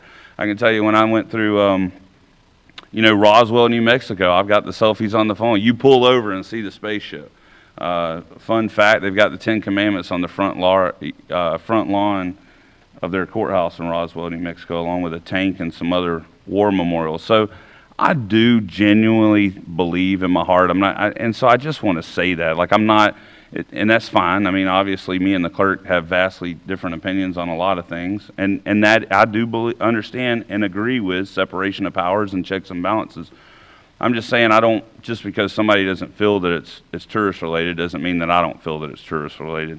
I think, you know, there could be arguments made of, okay, is it the best location? Should it be on the 87 South corridor leading into Navarre Beach? Should it be on the interstate? Should it be at the industrial park there at 87, you know, which I'm hoping to help Commissioner Smith make a pickleball destination, you know, and all these thoughts go through my mind, and so I'm just sharing those with y'all because we're in the meeting. You have people just like the young man today that brought up a great idea about public engagement. I'm paying for it. Listen, I am absolutely not opposed to private donations paying for it, but I'm absolutely not opposed to the fact of tourist development dollars paying for it. Simply because, like I say, I think it's part of the overall package. I think that this board, myself, other board members on this board, even within the last 12 months, and the clerk Spencer have provided funding to events through tourist development funds that I think I could make the easy argument that people wouldn't necessarily come just to Santa Rosa County for, but it's an enhancement of the tourist experience as we continue to try to grow that. And I haven't heard from tourist partners that they didn't see it that way. I've definitely heard from some people that said, I'm against spending money on the flag. There's no doubt. And then I've heard from some that think, hey man, that would be really nice to see it. I say all that to say, look, again, I think this is a big, audacious idea. It doesn't scare me because I use that arches on the bridge. Sometimes you spend money for things to make them nicer, and do I think it would be an enhancement and nice in the community? I do. However, we've heard today, I also don't believe in, I'm not going to punch a brick wall if I get mad, because I may think, well, it might take some anger out, but that's probably a stupid analogy, but what good does it do? It might break my hand, or it might do nothing, right? We definitely know if I'm trying to knock a brick wall down, I'll tie it back in. I'm not using my fist. I'm going to use a sledgehammer. So for that, I don't want you to make a motion today that's going to fail, because this is a big, audacious idea, and I don't want you to make a motion and then that fail, because I do believe in it. I like it. I also don't want you to make a motion that I don't even know. Commissioner Wright hasn't spoke. I'm not asking to see. I don't know if it'd pass. It might pass, right? You might get a 3, you might get a 4, you might get a 5 vote. But then we've heard from the clerk, and I respect his position and the separation of powers. And the fact of the matter is, I can respectfully disagree. You can disagree. Judge Danheiser can respectfully disagree. But it's kind of like if you don't like the Supreme Court ruling, it's still a Supreme Court ruling, okay? And so I don't want to take something positive and see it fail. And so what I think, and I'm going to go back to sort of history on the board, would be the prudent thing to maybe keep that positive momentum and inertia, because I like the project. But again, if we pass it today and the clerk says, hey, I'm not going to pay for it, well, then we really haven't accomplished anything. So I want to see that. I believe in it, and that's why I say I want to see that positive momentum. And so I would ask you to consider the two things that would kind of keep in line with what we've done traditionally, and then it also might get to a point, because here's the ultimate goal. If we think this is good for the community, then I think the ultimate goal is we just have to work with the clerk to see if we can come to that positive resolution. It's not about fighting. It's not about who's right or wrong. It's working towards that positive solution. So I would recommend, and again, I would love to hear your thoughts on this, about us maybe taking everything we've heard today and taking the citizen input and taking, now that we've got the bids and information and locations, and I think a couple things we could do is maybe, and man, the city of Milton stepping up to support it, maybe now we send this to the Tourist Development Council to let them give a suggestion. That keeps in line with protocol that we've always done, and I could absolutely understand, Mr. Spencer wanting to keep that tradition. I would, if I was writing the checks, I would say, hey, I want to keep with that tradition.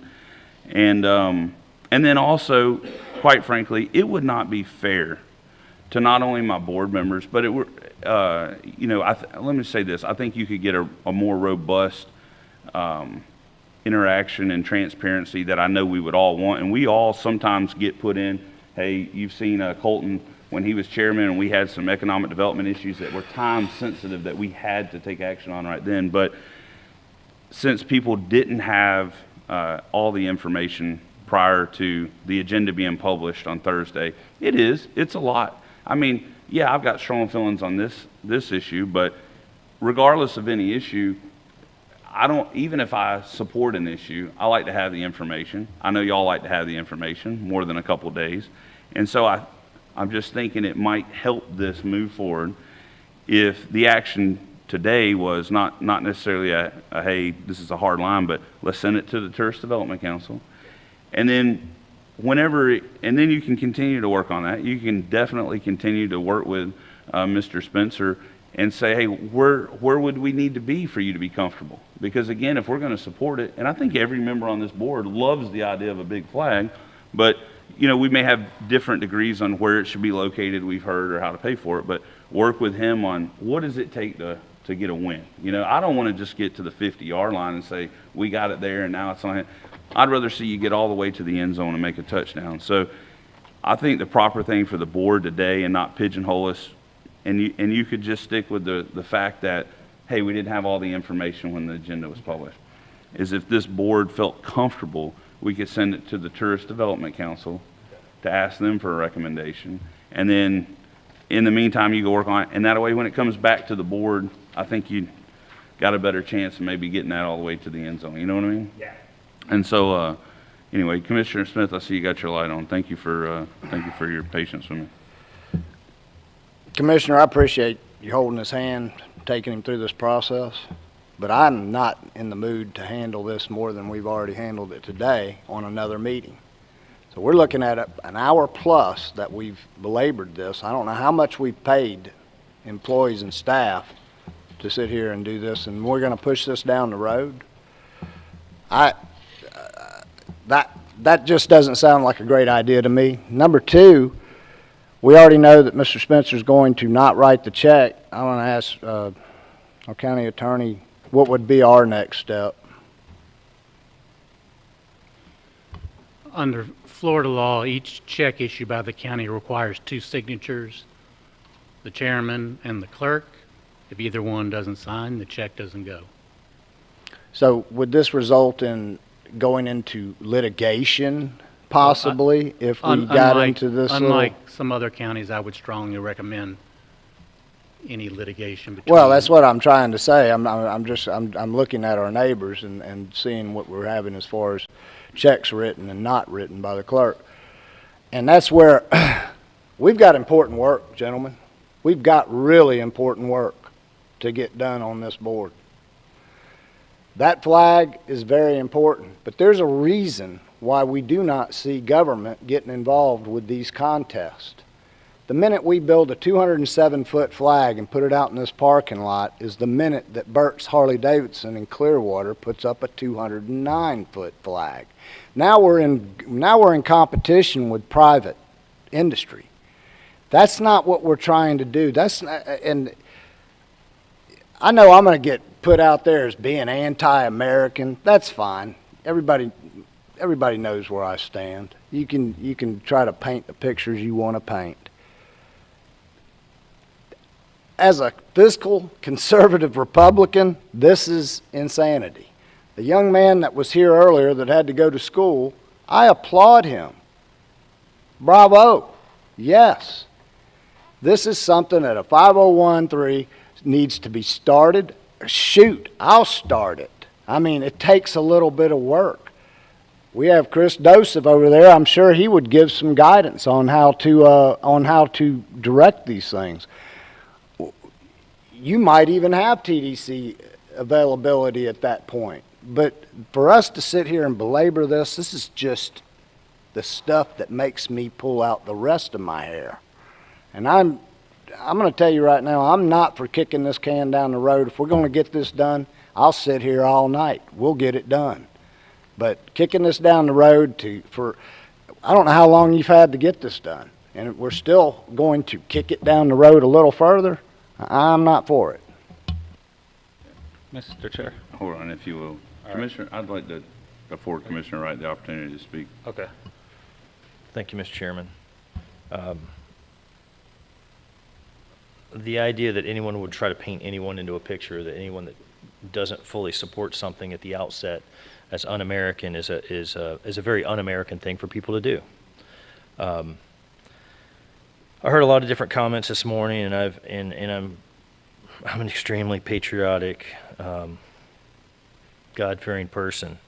But I heard some comments. One thing I heard: tourist taxes are fun money, and that scares me. That the perception is that just because tourists are paying tourist development tax when they rent a hotel room, that's a slush fund or fun money. It's not. There's a reason why the money's spent on fireworks and things like that, and there are a number of instances where money has been spent from that fund on issues and projects and events in Central and North Santa Rosa County. Okay, I think about the Creek Indians and the historical center there. That's what that money was used for. So Mr. Stevens that was here earlier, and I see he's left now, he made the comment, he said, if you're going to do it right. And that's always been my mantra in doing anything. And Commissioner Parker talks about big, audacious ideas. And, I've got some things that I brought to the board that I think are big, audacious ideas. But I think it's dangerous to bring big, audacious ideas forward and not work them through the process and really be prepared to really make the valid argument and have someplace solid ground to stand on. And right now, if we were to go to a vote today, I'd have to oppose it only because I don't have solid ground to stand on. I have a lot of veterans and active duty members of the military that I'm friends with. And I've had numerous active duty members talk to me, and there was actually a retired gentleman that sent an email this morning that was in opposition to it.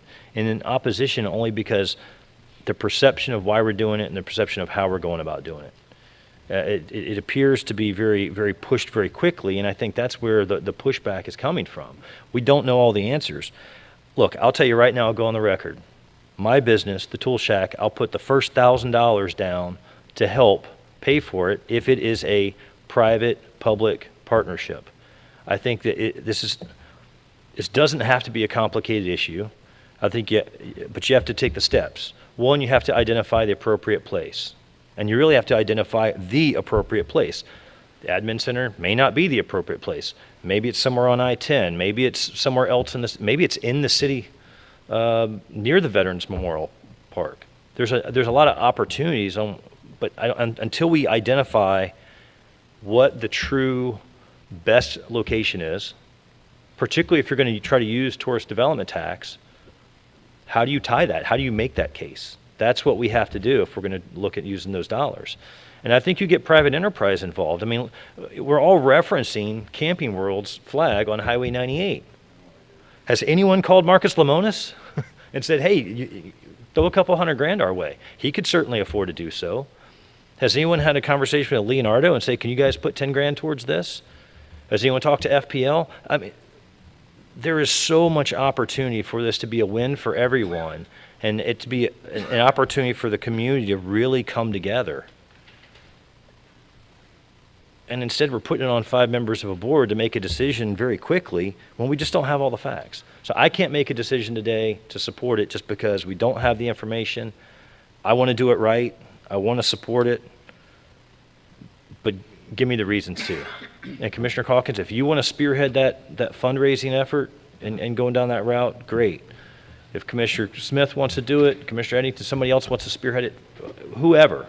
If there's someone out there in the public right now that wants to spearhead the project, I ask you, partner with Commissioner Calkins and let's get it done. I'll put the first $1,000 down to help get it done.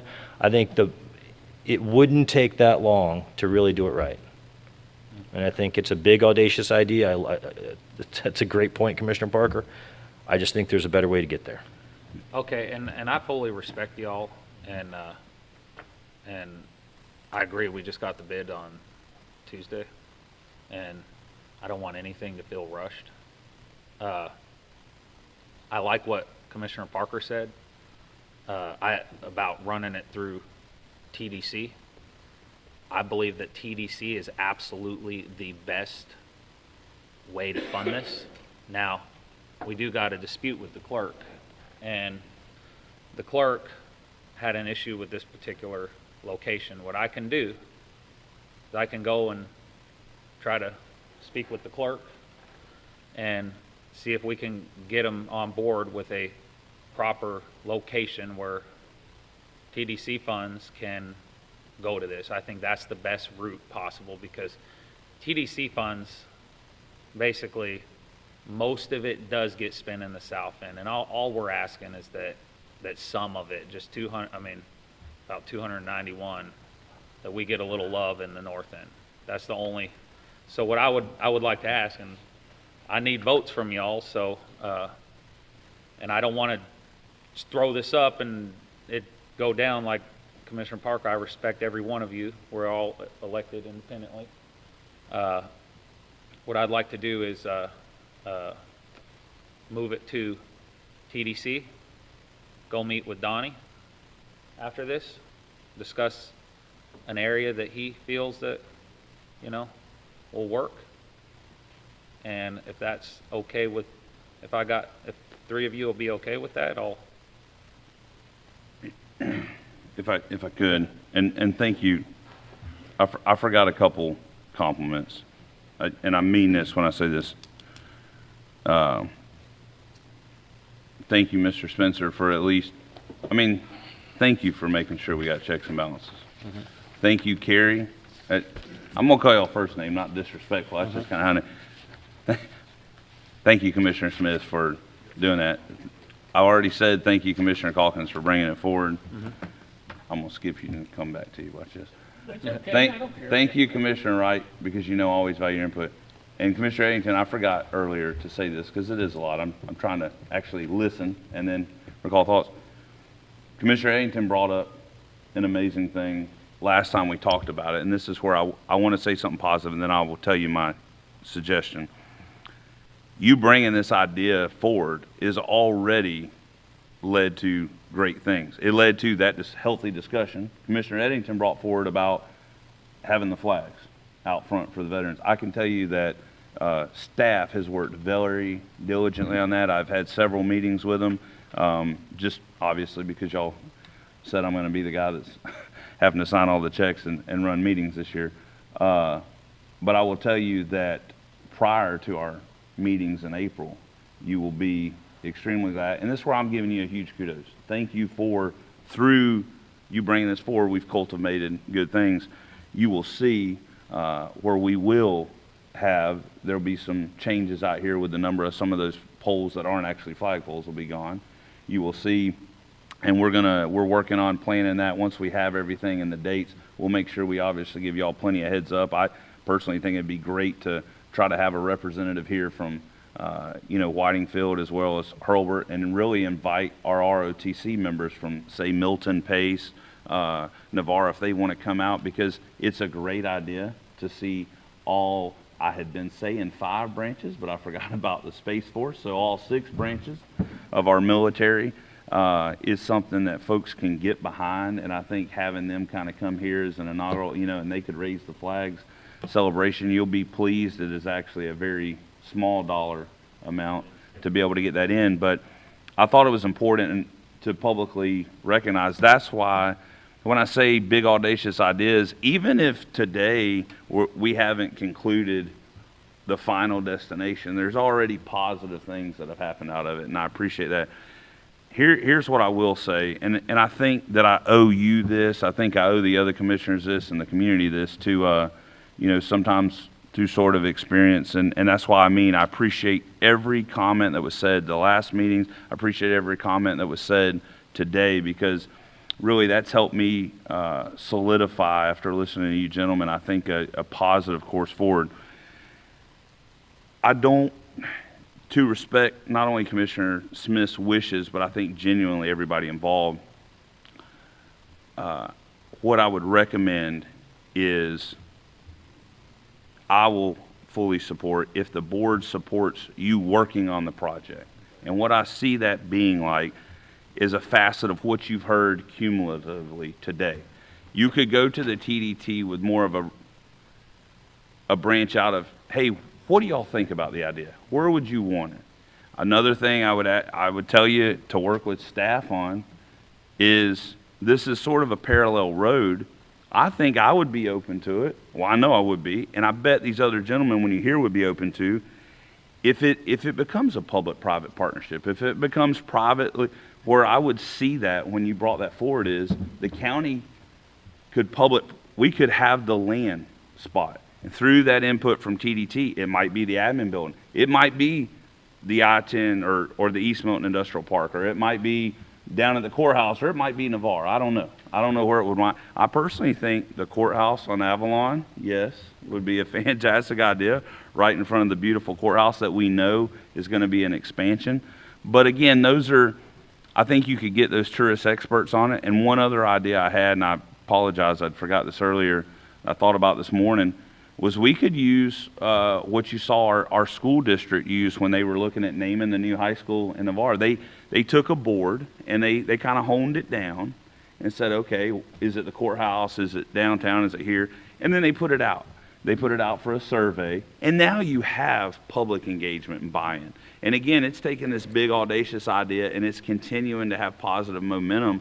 And then when you honed in a location, if we said, hey, it's going to be, I'm going to say the courthouse because I like the courthouse idea. If it was the courthouse, the public would provide the location.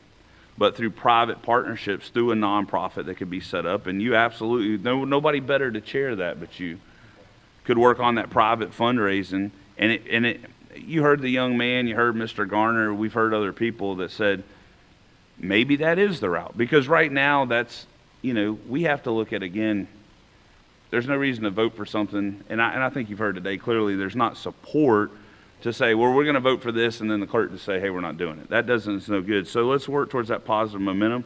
I'll say that I'll be the number 2 guy. Right after you give your $1,000 check, I will give $1,000 personally. I bet you'd get the same pledge from my fellow commissioner. You're $5,000 towards it right there. And you can put $2,000. It was your idea. Now we're $6,000 towards it. And so I think to address what Commissioner Smith said, there's really, I would absolutely support board action that says, hey, we support you continuing to work on the project and explore the ideas. But there's really collectively from what we've heard, there's no other board action today. And I think really with the TDTs is more of a, you go to them with an outreach of, hey guys, this is what I'm trying to do, and I want y'all's opinion.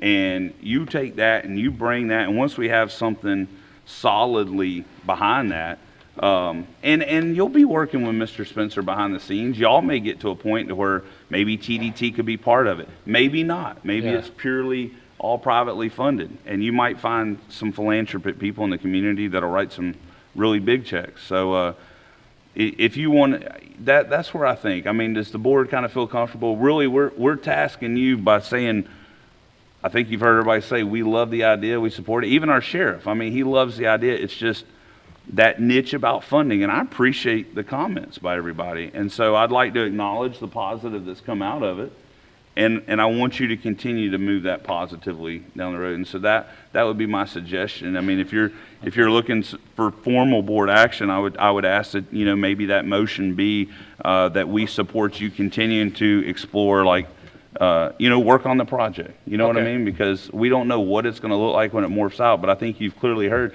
You got commitments for $2,000 right out the gate, right there. So yeah. And I hadn't even run it by Mrs. Parker, but I know she'll do it. So.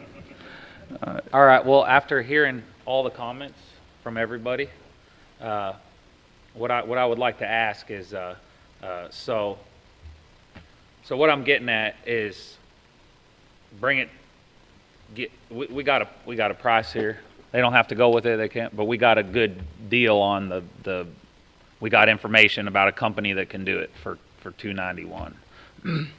I would recommend that we, basically send that to the TDC. Let them hash it out, and let them all meet with Donnie and figure out, and then, you're on the TDC, and there's some other folks, and we'll hand it to y'all so the location ain't set in stone. The clerk told me he doesn't think this parking lot is the right spot, but he did say he is open to other areas in the area, correct?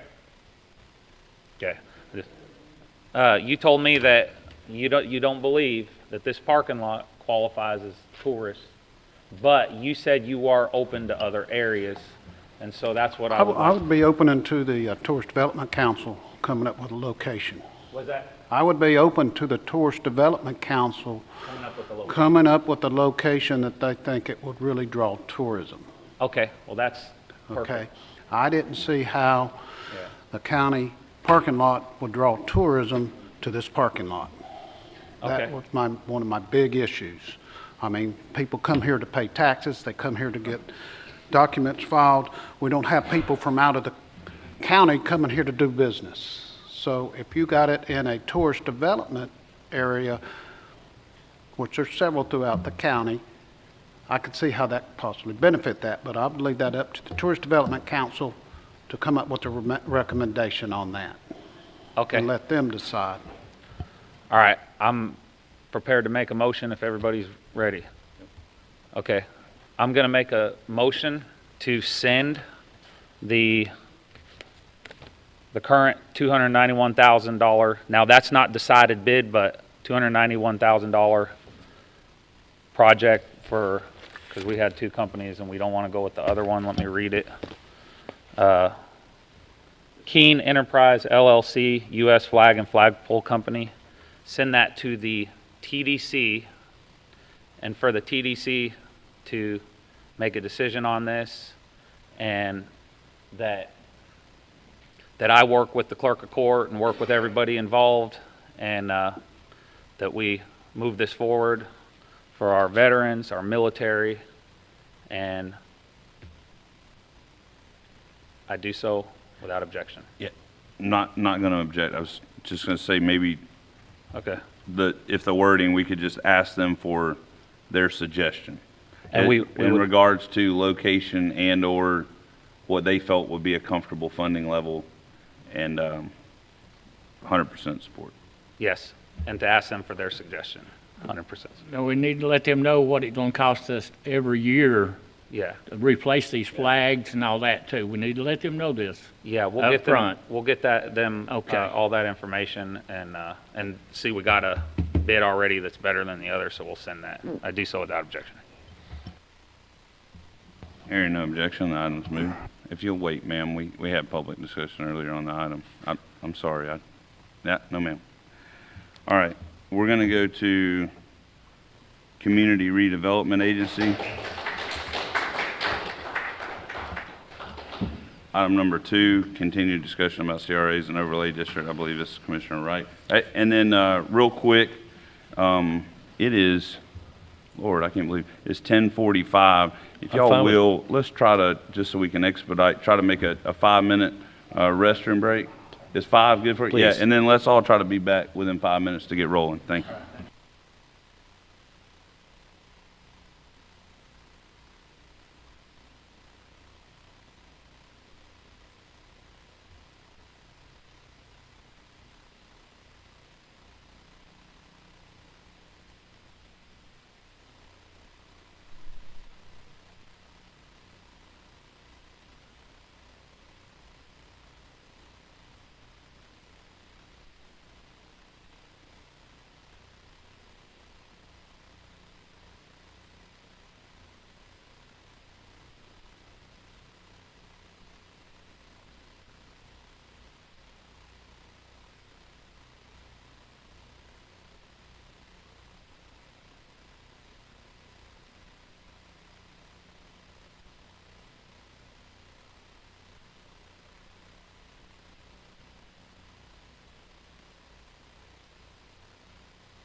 Okay, yep. You already took over 5 minutes. I am sorry.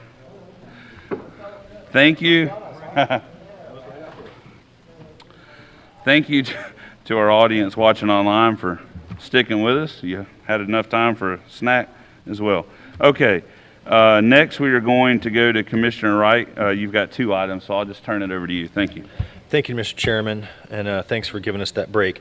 Real quick, before we get into just some brief discussion about 2 big ideas that I wanted to bring forward, I just want to take a moment to remind everyone, and I meant to do this on Monday, Sergeant James Conkle with the Santa Rosa County Sheriff's Office passed away recently.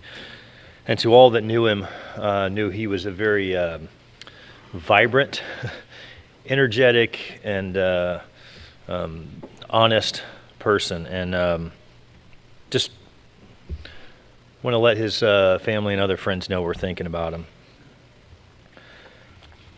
So first item, community redevelopment agencies, just some discussion about CRAs and overlay districts. We had some brief conversation Monday, and I really don't want to belabor the point too much today. I just wanted it actually to be noticed on the agenda and to make a formal declaration that in the near future, I'll bring something as an actual agenda item. I know we'll have to go through the public hearing process, but I just wanted everyone to be thinking about it so you can ask Tom if there's any legal concerns, and do some research on some of the, well, I guess there's 2 CRAs in Santa Rosa County right now, right? City of Milton has one and City of Gulf Breeze has one. I think when you look at the City of Gulf Breeze, you'll see that their CRA and the Land Development Code ordinances they have in place to help support their CRA have made the City of Gulf Breeze it's increased property values. It's made the community hold true to a certain look and a certain standard. And there's a reason why people are clamoring to live in the City of Gulf Breeze. And I think there's a significant opportunity, based on my conversations with both business owners and residents of District 5 for several years, that there's an opportunity to have those residents be a seat at the table and help determine what they want their community to look like and feel like. And just as a reminder, a CRA basically allows for a tax increment financing, right? And just as a complete reminder to people, it's not a tax increase. There's not an increase on their property taxes or anything like that. It is simply taking, once the CRA is put in place, you take the base rate that year, the increase in revenue on ad valorem year over year, there's a portion of that that gets pulled back and stays within that CRA and within that community, right? So it's just simply an opportunity for the people in the community to have more say on what their community looks like, feels like, and what kind of projects they'd like to start and enhance their community, whether it be beautification, it can be additional recreation. There's a number of things that can be done with that. So an overlay district would be part of that, as far as a commercial overlay district on Highway 98, a way that you could have additional requirements. You could have different sign requirements or sign ordinances in that area. It would have to be geographically defined. But I'm just asking, one, for your support that this could be brought back once we have all of the information. Obviously don't need a vote today, but once we have that finding of facts survey that's put out on what that would look like, which is statutorily required before you can even move forward doing a CRA, right? But I just want to make sure you guys, just full transparency, let the public know that's something we're working on, and that I've been working on with people, and to let you guys know it was coming in the future. So I'll certainly entertain any questions if anyone has any. I don't have any questions, and again, thank you for being a champion for Gulf Breeze and trying to move that forward. In transparency, down the road, you may hear me say that, if we're going to look to do that, obviously I'd love to touch on the Highway 90 corridor to do the same thing. There's positives and minuses, obviously, with doing it, because it kind of goes away from everybody throwing in the kitty sort of concept. But, if that's something we could look at for Pea Ridge as well. I mean, every district is unique and known for it. You're known for tourism. My district brings in more sales tax collection than any other district because we're the retail hub, and obviously you got Gulf Breeze, you got the industrial parks, and then you got the military and agriculture. So if it's something we could just, maybe would look at that like time. But I appreciate you bringing it forward. I appreciate staff working with you on getting the information. I would ask, my fellow commissioners, because we may not have really crossed the CRA bridge before during some of y'all's times on the board, look at that, ask questions, get to know, and then because the CRA is not something you hear about a lot, but it is definitely a mechanism that's useful. Lord knows Brownsville community has probably been the biggest example in our area of how you can take those dollars and improve a community. So I appreciate you being a champion and bringing it forward, and look forward to seeing how that kind of develops down the road. Thank you, Mr. Chairman. It is certainly, it's something that's been on my mind, something I've been working on for a couple of years.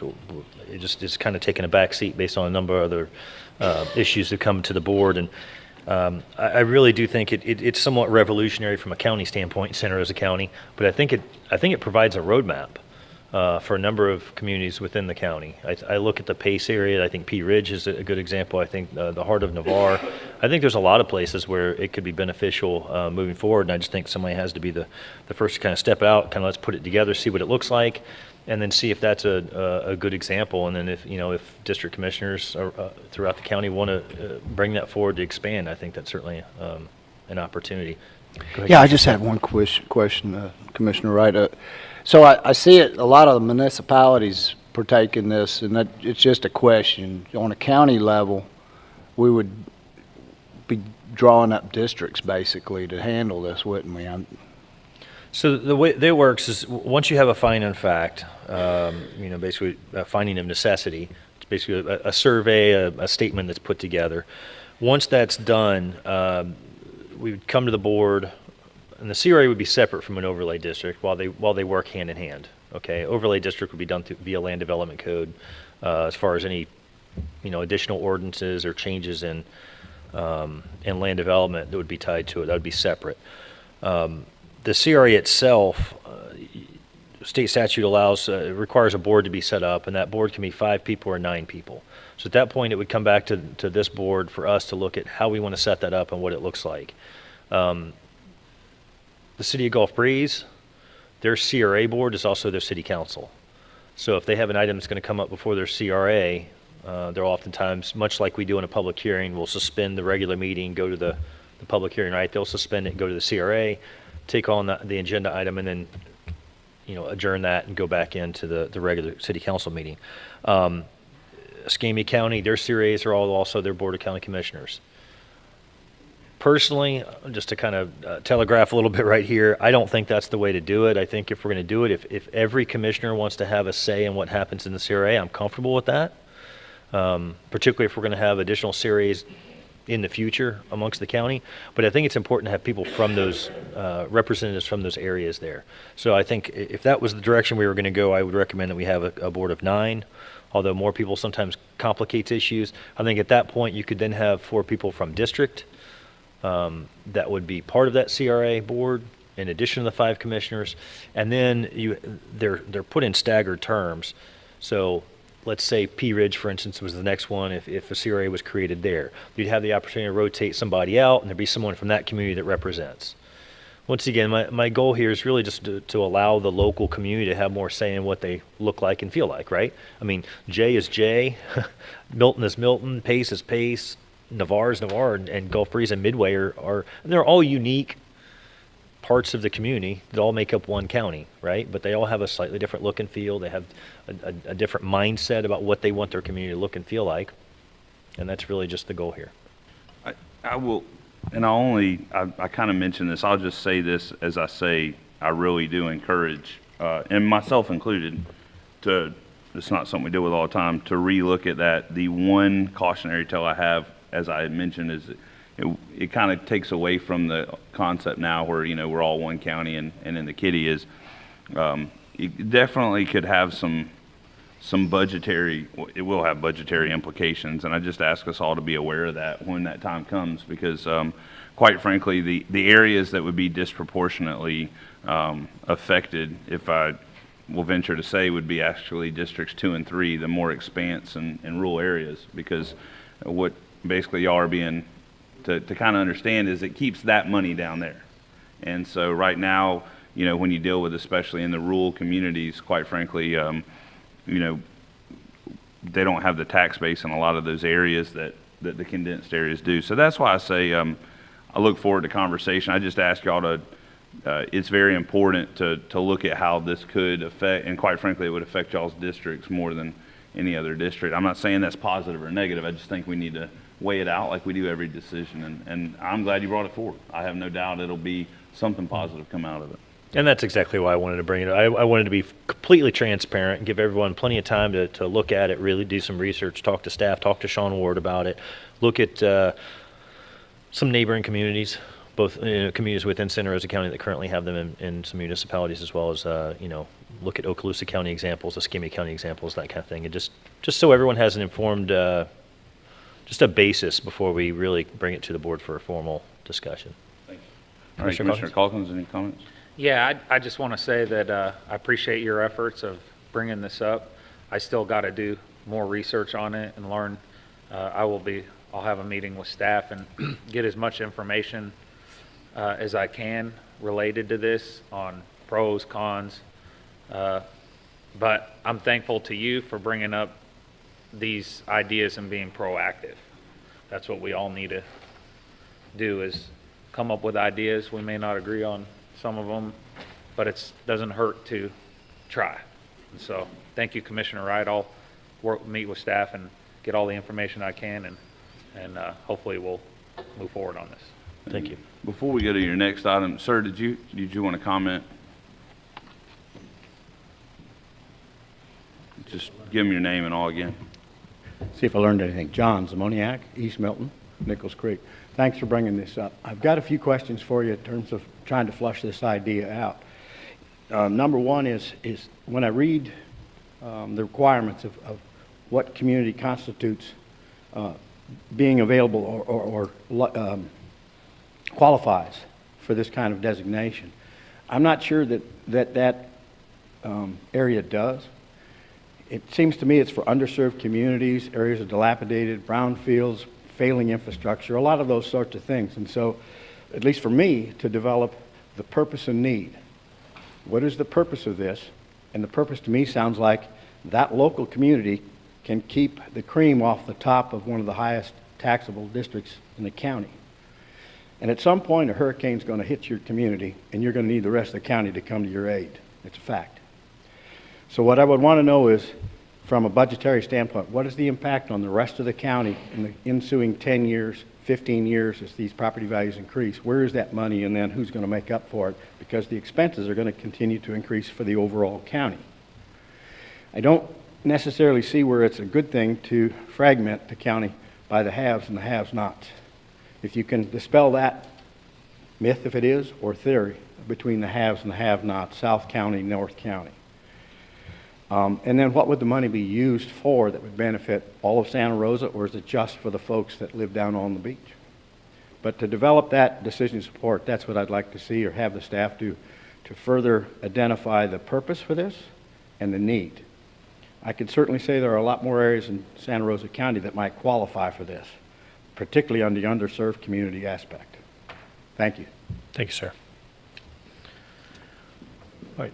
Are you good with the next time? Okay. We'll move on to Wellfield protection. Once again, there's no action to really take today, gentlemen, other than just, some head nods to say that I think we all agree that we want, clean water, right? And I don't think anyone here is willingly going to be part of polluting our resources. As I stated it, both during the zoning meeting and also at Monday's committee meeting, the situation with the racetrack coming in and petitioning the board for a variance, I viewed that when I originally looked at it, I said this could be a really bad thing. But I started looking at what's the opportunity that's put in front of us. We have a welfare protection ordinance that specifically says underground storage of fuel is prohibited, but the very last sentence in that portion of that ordinance also says, but a variance may be applied for and granted by the Board of County Commissioners. So that door is already open. And when I kind of worked through that whole process of looking at what racetrack was wanting to do, and I know Commissioner Smith had numerous meetings with them. I think everyone here met with the applicant at some point and had questions. I was concerned about the quality of the station, what it was going to look like. That's one of the reasons I mentioned, a tourist development corridor on 87 south of 10 there. I was concerned about, what precautions they would put in place to prevent, damage to our Wellfield area. And when I realized that based on the conversations and difficulty this board, at least 3 of us are sitting here, had in the previous 2 years with regard to the Wellfield Protection Act and 2 applications that came before us, it was evident to me that there was not going to be the appetite for this board to talk about wellfield protection just as a general item, just to bring it up and start, open that can of worms, so to speak. But when I saw the application come through for variance, I thought that was a perfect opportunity for, let's have a discussion. Let's look and see what we can do. Let's find that balance. Let's use logic and say, how can we allow for economic development, frankly, at a parcel where there was previously a gas station before anyway, and how do we use that as an opportunity to take existing threats, because there's no doubt there are existing threats in the wellfield protection area right now with underground fuel storage tanks. And my initial thought was, this is an opportunity to make things better. I know it doesn't look like that. I realize that it's a very emotional topic. The moment you start talking about making a change, granting a variance, people immediately, the sky is falling, you're going to pollute all the water, we're all going to die on the south end of the county. It's certainly not the case. And I just want to make sure we look at going forward. This is, Monday was the first meeting we could even discuss it after the zoning meeting. But I've talked to Jeff Krigler with Holly Navarre Water System. I've reached out to the city of Gulf Breeze, trying to make sure we work through those conversations. But I think there's an opportunity for us to put some additional protections in place now. I think I've consulted with our attorney, and the requirements that were put on racetrack as part of their development can be the new standard that we require everyone to come up to. No, we can't just say, hey, you got to dig up all your stuff tomorrow and spend all this money today, right? That's unreasonable. But we can say, upon change of ownership of an existing facility that's currently grandfathered in, upon a remodel of a facility, those could be 2 triggers, which could require them to come up to this current standard. And then we could set a time frame that's a reasonable time frame that allows them to financially justify that expense. That could be as short as 5 years. That could be somewhere, I would not go past 10 years personally on that. But there's an opportunity there to take just that one segment of underground fuel storage and take existing stations and bring them up to a new standard. Commissioner Calkins, when we had these discussions before, we talked about, you suggested moving the wellhead protection from 500 feet to 1,000 feet. I think that's a great idea. I think we look at, integrating that into it. I think there's some opportunity for some county monitoring or some county oversight that could be done both through the inspection during the construction process as well as ongoing monitoring. I'm not sure exactly what that looks like from an IT standpoint of having the ability for county to see what those monitoring systems are looking at 24/7. But I just wanted to make sure we had the conversation and we start looking at what additional protections would you gentlemen like to see in the wellfield protection area, that we can come back and try to find a specified time to do that, to draft that with staff and put it on the agenda as a public hearing. So we can update that, make it better, prove that we're doing the right thing, and that simply granting a variance is not a bad thing. It's frankly giving us an opportunity. Yeah. So at that point, I'll just open up for discussion. Commissioner Calkins. Thank you, Mr. Chair. I appreciate you bringing this up. I just spoke with Mr. Kyle Hawley yesterday. We had a good meeting, and he said that one thing he loves to do is go for grants. This is his baby, and as far as that's something he loves, and he told me, this is what I want to do. If there's money to be found, I'll find it. And I like that for the existing, I don't want to force a business to do something, but a business will be more willing if a grant will pay, and we can, you know, possibly work a deal with them. Like, that's an idea. As far as a couple years ago when this came up, y'all may know I had the Protect Our Jobs, Protect Our Water initiative, and I would like to pull that out, get staff to give y'all a copy of that, just so y'all can, that's a foundation that got approved by, you know, the Northwest Florida Water Management District, and it had some really good ideas. That could be a blueprint to look into. Now, at the time, the data, the scientific data we had at the time was maybe a little outdated.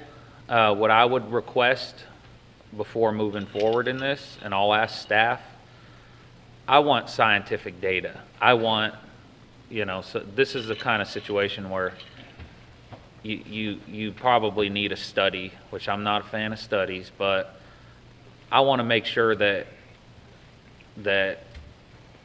we cannot approve something that's going to hurt our water.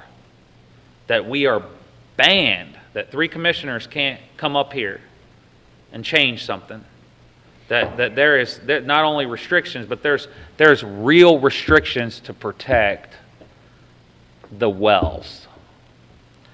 And that's what I'm for, that we can't, but based on scientific data, based on the fact that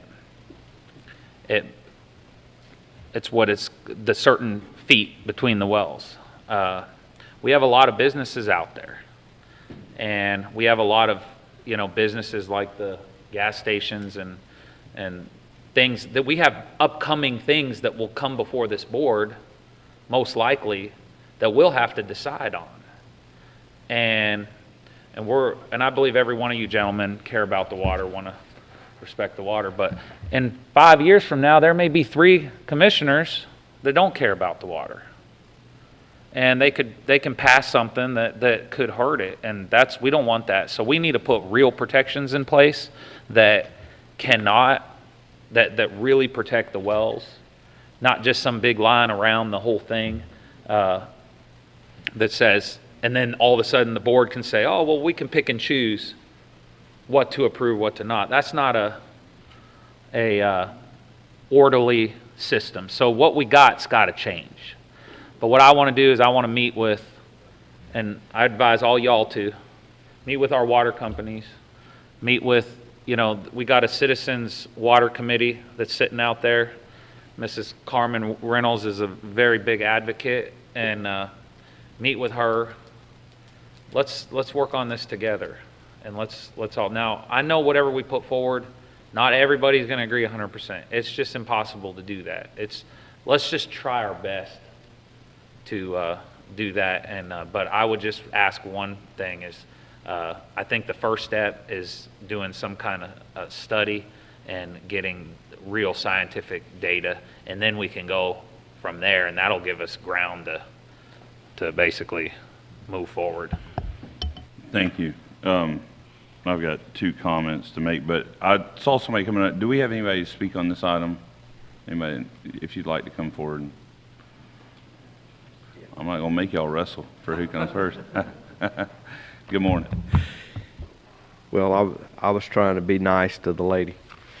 Jerry Cooey, Milton, Florida. As I stated on Monday, specifically, and I'm going to tell you, I still have concerns about, you know, granting specifically for space track or racetrack. Welded pipe, in my mind, is an absolute must. County inspections, we need to be there when they're pressure tested. We need to verify those systems. The county needs to have access to the systems. If their system is so great, then surely they would be proud enough to let us have access to them. Employee training, there is evidence that the employees at those stations were not completely trained as they should have in testing of the devices. And I want to take a moment to say how important that is.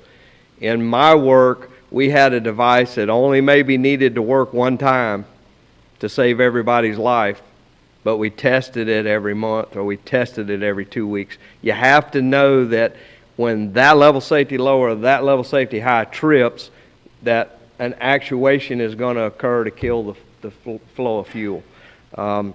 I really think you guys need to sponsor another geospatial study. The first one was done was almost 11 years ago. So we need to know the all-encompassing of the sand and gravel aquifer. It's a big place, and we also need to try to help educate other counties that are also in that, and the state of Alabama. Finally, and look, we weren't successful in the grant, but the watershed protection, we did apply for grants in 21. You have 8 derelict gas tanks in East Milton right now. I'd like some help with that. We in that area, you're talking about proactive, the county needs to get out there and get those out of the ground. Thank you, sir. Thank you. Yes, ma'am.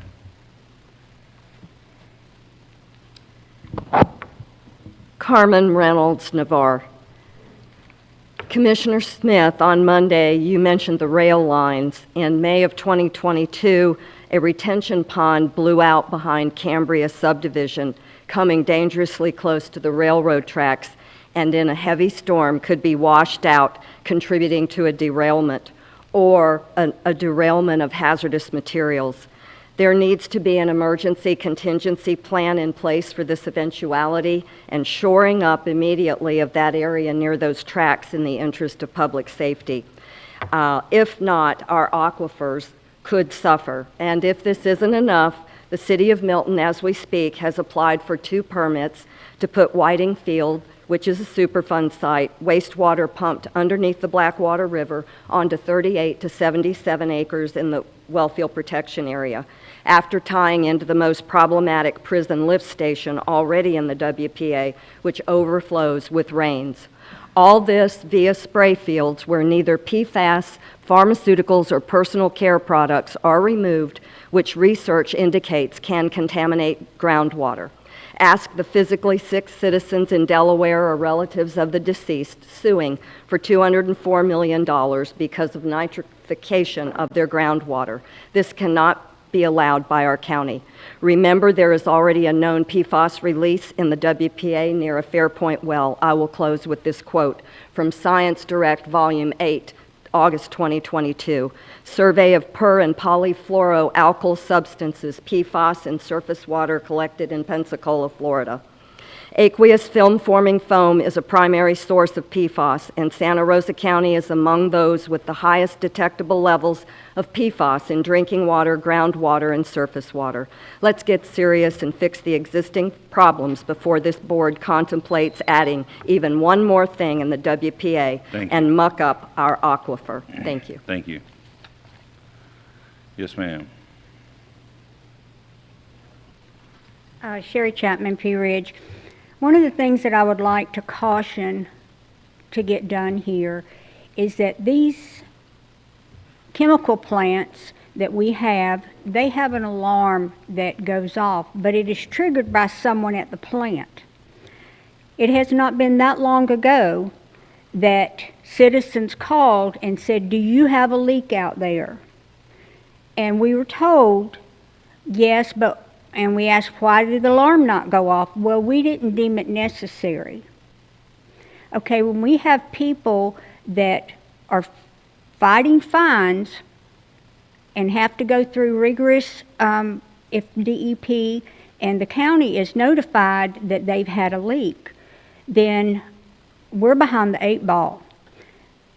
If a leak was so bad out at one of the plants out there that the ammonia overtook every employee in the area, who would pull that alarm?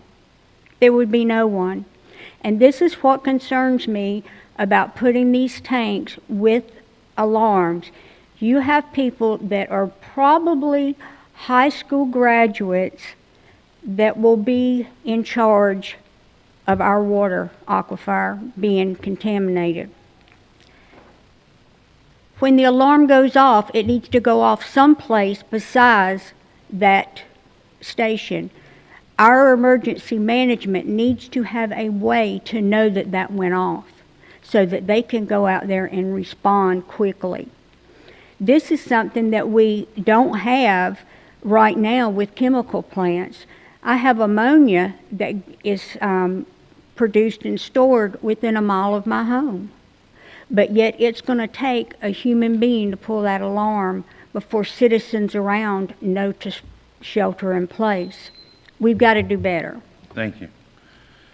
Gentlemen, I'm going to make a brief comment and then I'm going to get us moving forward. Just in the essence of, I have made a commitment to staff. I'm going to get us out of here in a time where they can all eat lunch before our workshop.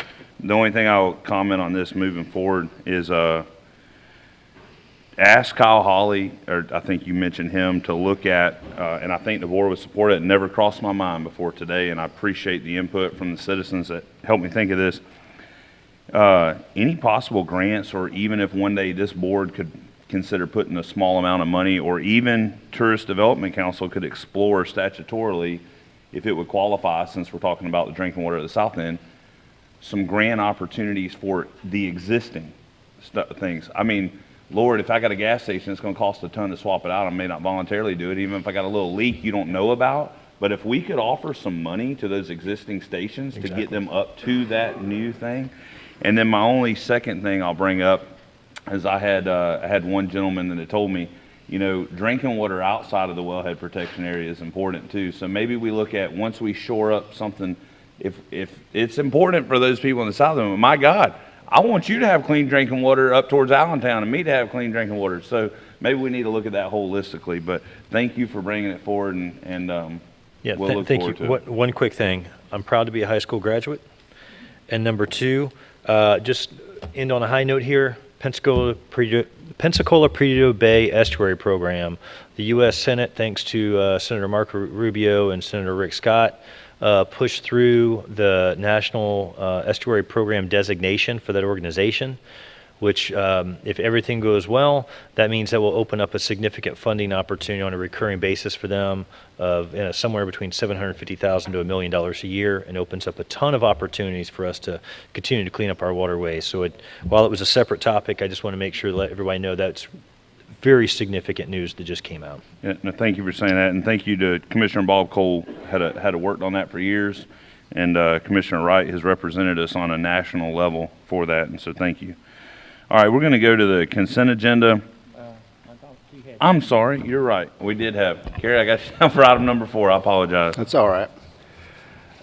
Gentlemen, this is not something that I take pleasure in doing. I'm not comfortable doing these kind of things, and I'm glad that a lot of the people are gone, actually, because this isn't about me making anything. The one thing that I'd like to be known for is protecting this board and protecting the integrity of this board. But I tell you this because something came to it was right in my face. And I'm not going to mention names. But one of the county commissioners, and I'm going to preface this with one thing. If there were anything in these conversations with me and a member of the upper level staff that I deemed to be sunshine, I would not be talking about this right here. I would be talking about an investigation. But there was nothing that was in sunshine in that conversation. But one of these members on this board had a member of, and I say press with air quotes, because I don't deem her to be press, in his office with a closed door, listening to a conversation with me and an upper level member of staff. And admittedly so. I got a problem with that. And I think everybody on this board has a problem with that. We should be afforded a degree of privacy and not think that somebody's going to be listening through a wall to my conversation. And if there's one thing y'all know about me, if I see stupid, I'm gonna raise my hand and point it out. And I'm just going to make a warning to this. If we're going to continue to play stupid games, be prepared to win really stupid prizes. And that's all I got. I'm going to make sure that that's known on this board. Thank you. Reminds me of a sign I saw the other day. It says, if you're going to be stupid, you better be tough. And so, all right. Consent agenda. Does anybody have any issues with anything on the consent agenda? I do have one comment. I would ask, and the board collectively, but I know this has really been spearheaded by Commissioner Wright, so I'm just going to kind of ask your appetite for, do you have any appetite for possibly item number 35, which is the Aquatic Center feasibility study, about possibly pushing that until the next set of meetings for action, just so I could have some conversations with engineering and then the firm. I won't delve off into any details. I would have brought it up Monday, obviously, if I would have been here. Nothing negative, if anything. I think possibly in the spirit, I guess, to be forthcoming, the spirit of maybe some cost savings for the county. And I just wanted to have that conversation if you feel like that would be okay.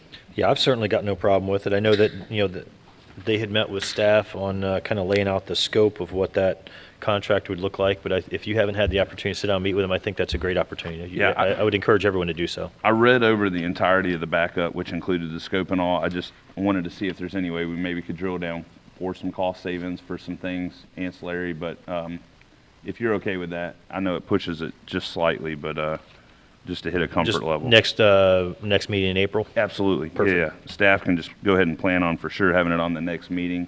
Might be some changes, maybe not, but I'm sure obviously if I talk with them and there's anything substantial, I could guarantee that staff would have robust conversations with you on that.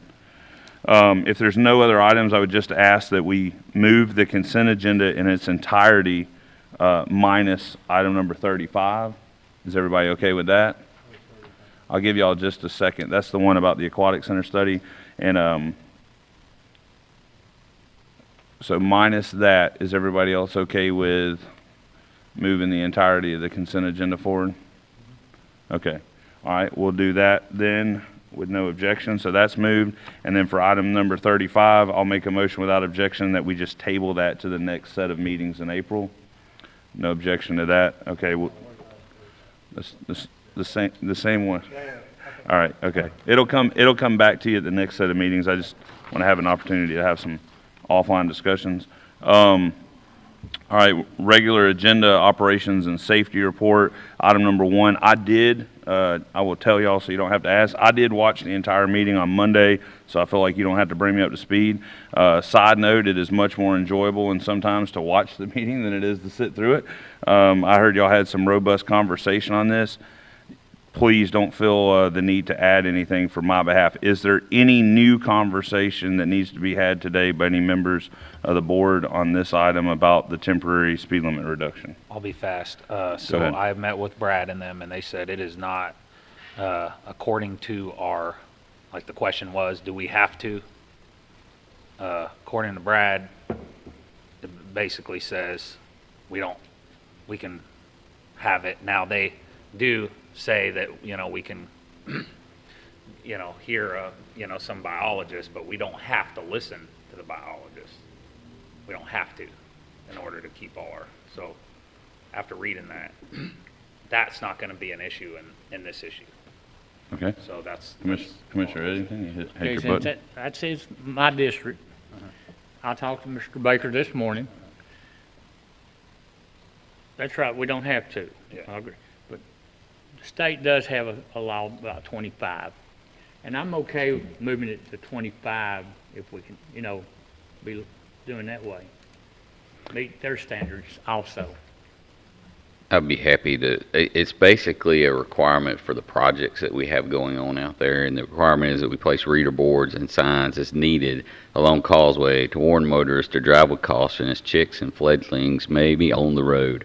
Information for boards will be determined in coordination with Panama City Ecological Services and the Florida Fish and Wildlife Conservation Commission. And we did reach out to Gulf Islands National Seashore, and for their bird nesting time, they do reduce it to 25. All right. Go ahead. I've got a comment. I may, with all due respect, I think my comment will let you know where we're at on the vote. 8 years I've been on the board. We've been asked to do this. It's been brought up, some opposition in years past. I want to say unequivocally, I'm going to say the last thing I've said the last 3 years. If you go back and watch the tape, I guarantee you that's what I said. I am going to absolutely support the speed limit reduction because I'm doing it for the safety of the pedestrians that will be visiting the beach. Our tourists, it has no sidewalks right there during that corridor. I did verify that, not just by memory, but by Google Street Maps prior to the meeting. And you're going to have young children that are here visiting with their families. You're going to have adults that are unfortunately inebriated from alcohol. They're going to be transversing that area right there. And the way you got the car parking, a lot of them from experience walk between the cars and the road. And so I unequivocally will say I'm supporting it. It has nothing to do with the birds. If there's anything that'll save a pedestrian from being struck or a child from being run over, I'm going to support it. And so there's my stance. I think Mr. Smith was right in his statement of a 3-2 vote on Monday. And so just in the spirit of getting staff out to lunch, if y'all are good with it, I'll just go ahead and make a motion and then we can move forward. Let me say one thing. Commissioner Eddington, and then we'll go to you. I've lived down there almost 7 years. You ain't gonna go over 5 miles an hour anyway. So much traffic going to the beach, it's bumper to bumper. And I'm pretty sure y'all know that. I know you do, Mr. Wright. Leave it there, if that's what we gotta do, but we're gonna be at 5 miles an hour anyway. I think, is that correct, Michael? That's about what it runs, right? During the summer? I think it's the amount of people that are there that's slowing people down. But yes, sir, I agree with that. Okay. Commissioner Calkins, last I just want to say, so it was at 20, I guess, but we were allowed to go 25, which is still lower than what it is now. Is there consensus on 25? I'm looking for what y'all are you all? I'm sticking with 20. Okay. I mean, and I'm doing it for the safety. I mean, that's it. Right. I've said the same thing every single year. And I'm just, I respect everybody, like I said earlier. It's not a hill I'm gonna die on, but I'm gonna vote no on this item, again, like I do every year. But I respect everybody and. Thank you. I'll second you, Mr. Chairman. All right, I made the motion, Commissioner Wright made the second, that we temporarily reduce the speed limit 20 miles per hour until September 30th, 2024 along the Navarre Beach Causeway. All those in favor signify by raising your right hand. All right, all opposed, like sign. It passes 4-1. Commissioner Calkins in opposition. The meeting list, thank you, gentlemen. The meeting list, we have a budget planning workshop today. I'm mainly reminding the 5 of us at 1 o'clock. So get your food, get your bathroom break, be back. I'm excited. I think we've got great things happening. A zoning board meeting tonight at 6 o'clock. TDC budget workshop March 20th at 8:30 a.m. And then our next commission committee meeting will be April the 8th at 8:30 a.m. I didn't announce Tiger Point because I've got to make sure that we have the ability to do that, but I know we got plenty of time that y'all will be. Our new equipment is supposed to be installed at the conclusion of voting in that facility. As long as staff tells me prior to the public notice that we're good to go, then that's where we'll be at. But that's why I didn't mention it. And so anyway, thank you, gentlemen. Thank you, everybody, for coming. Invite some friends to the next one. The meeting's adjourned.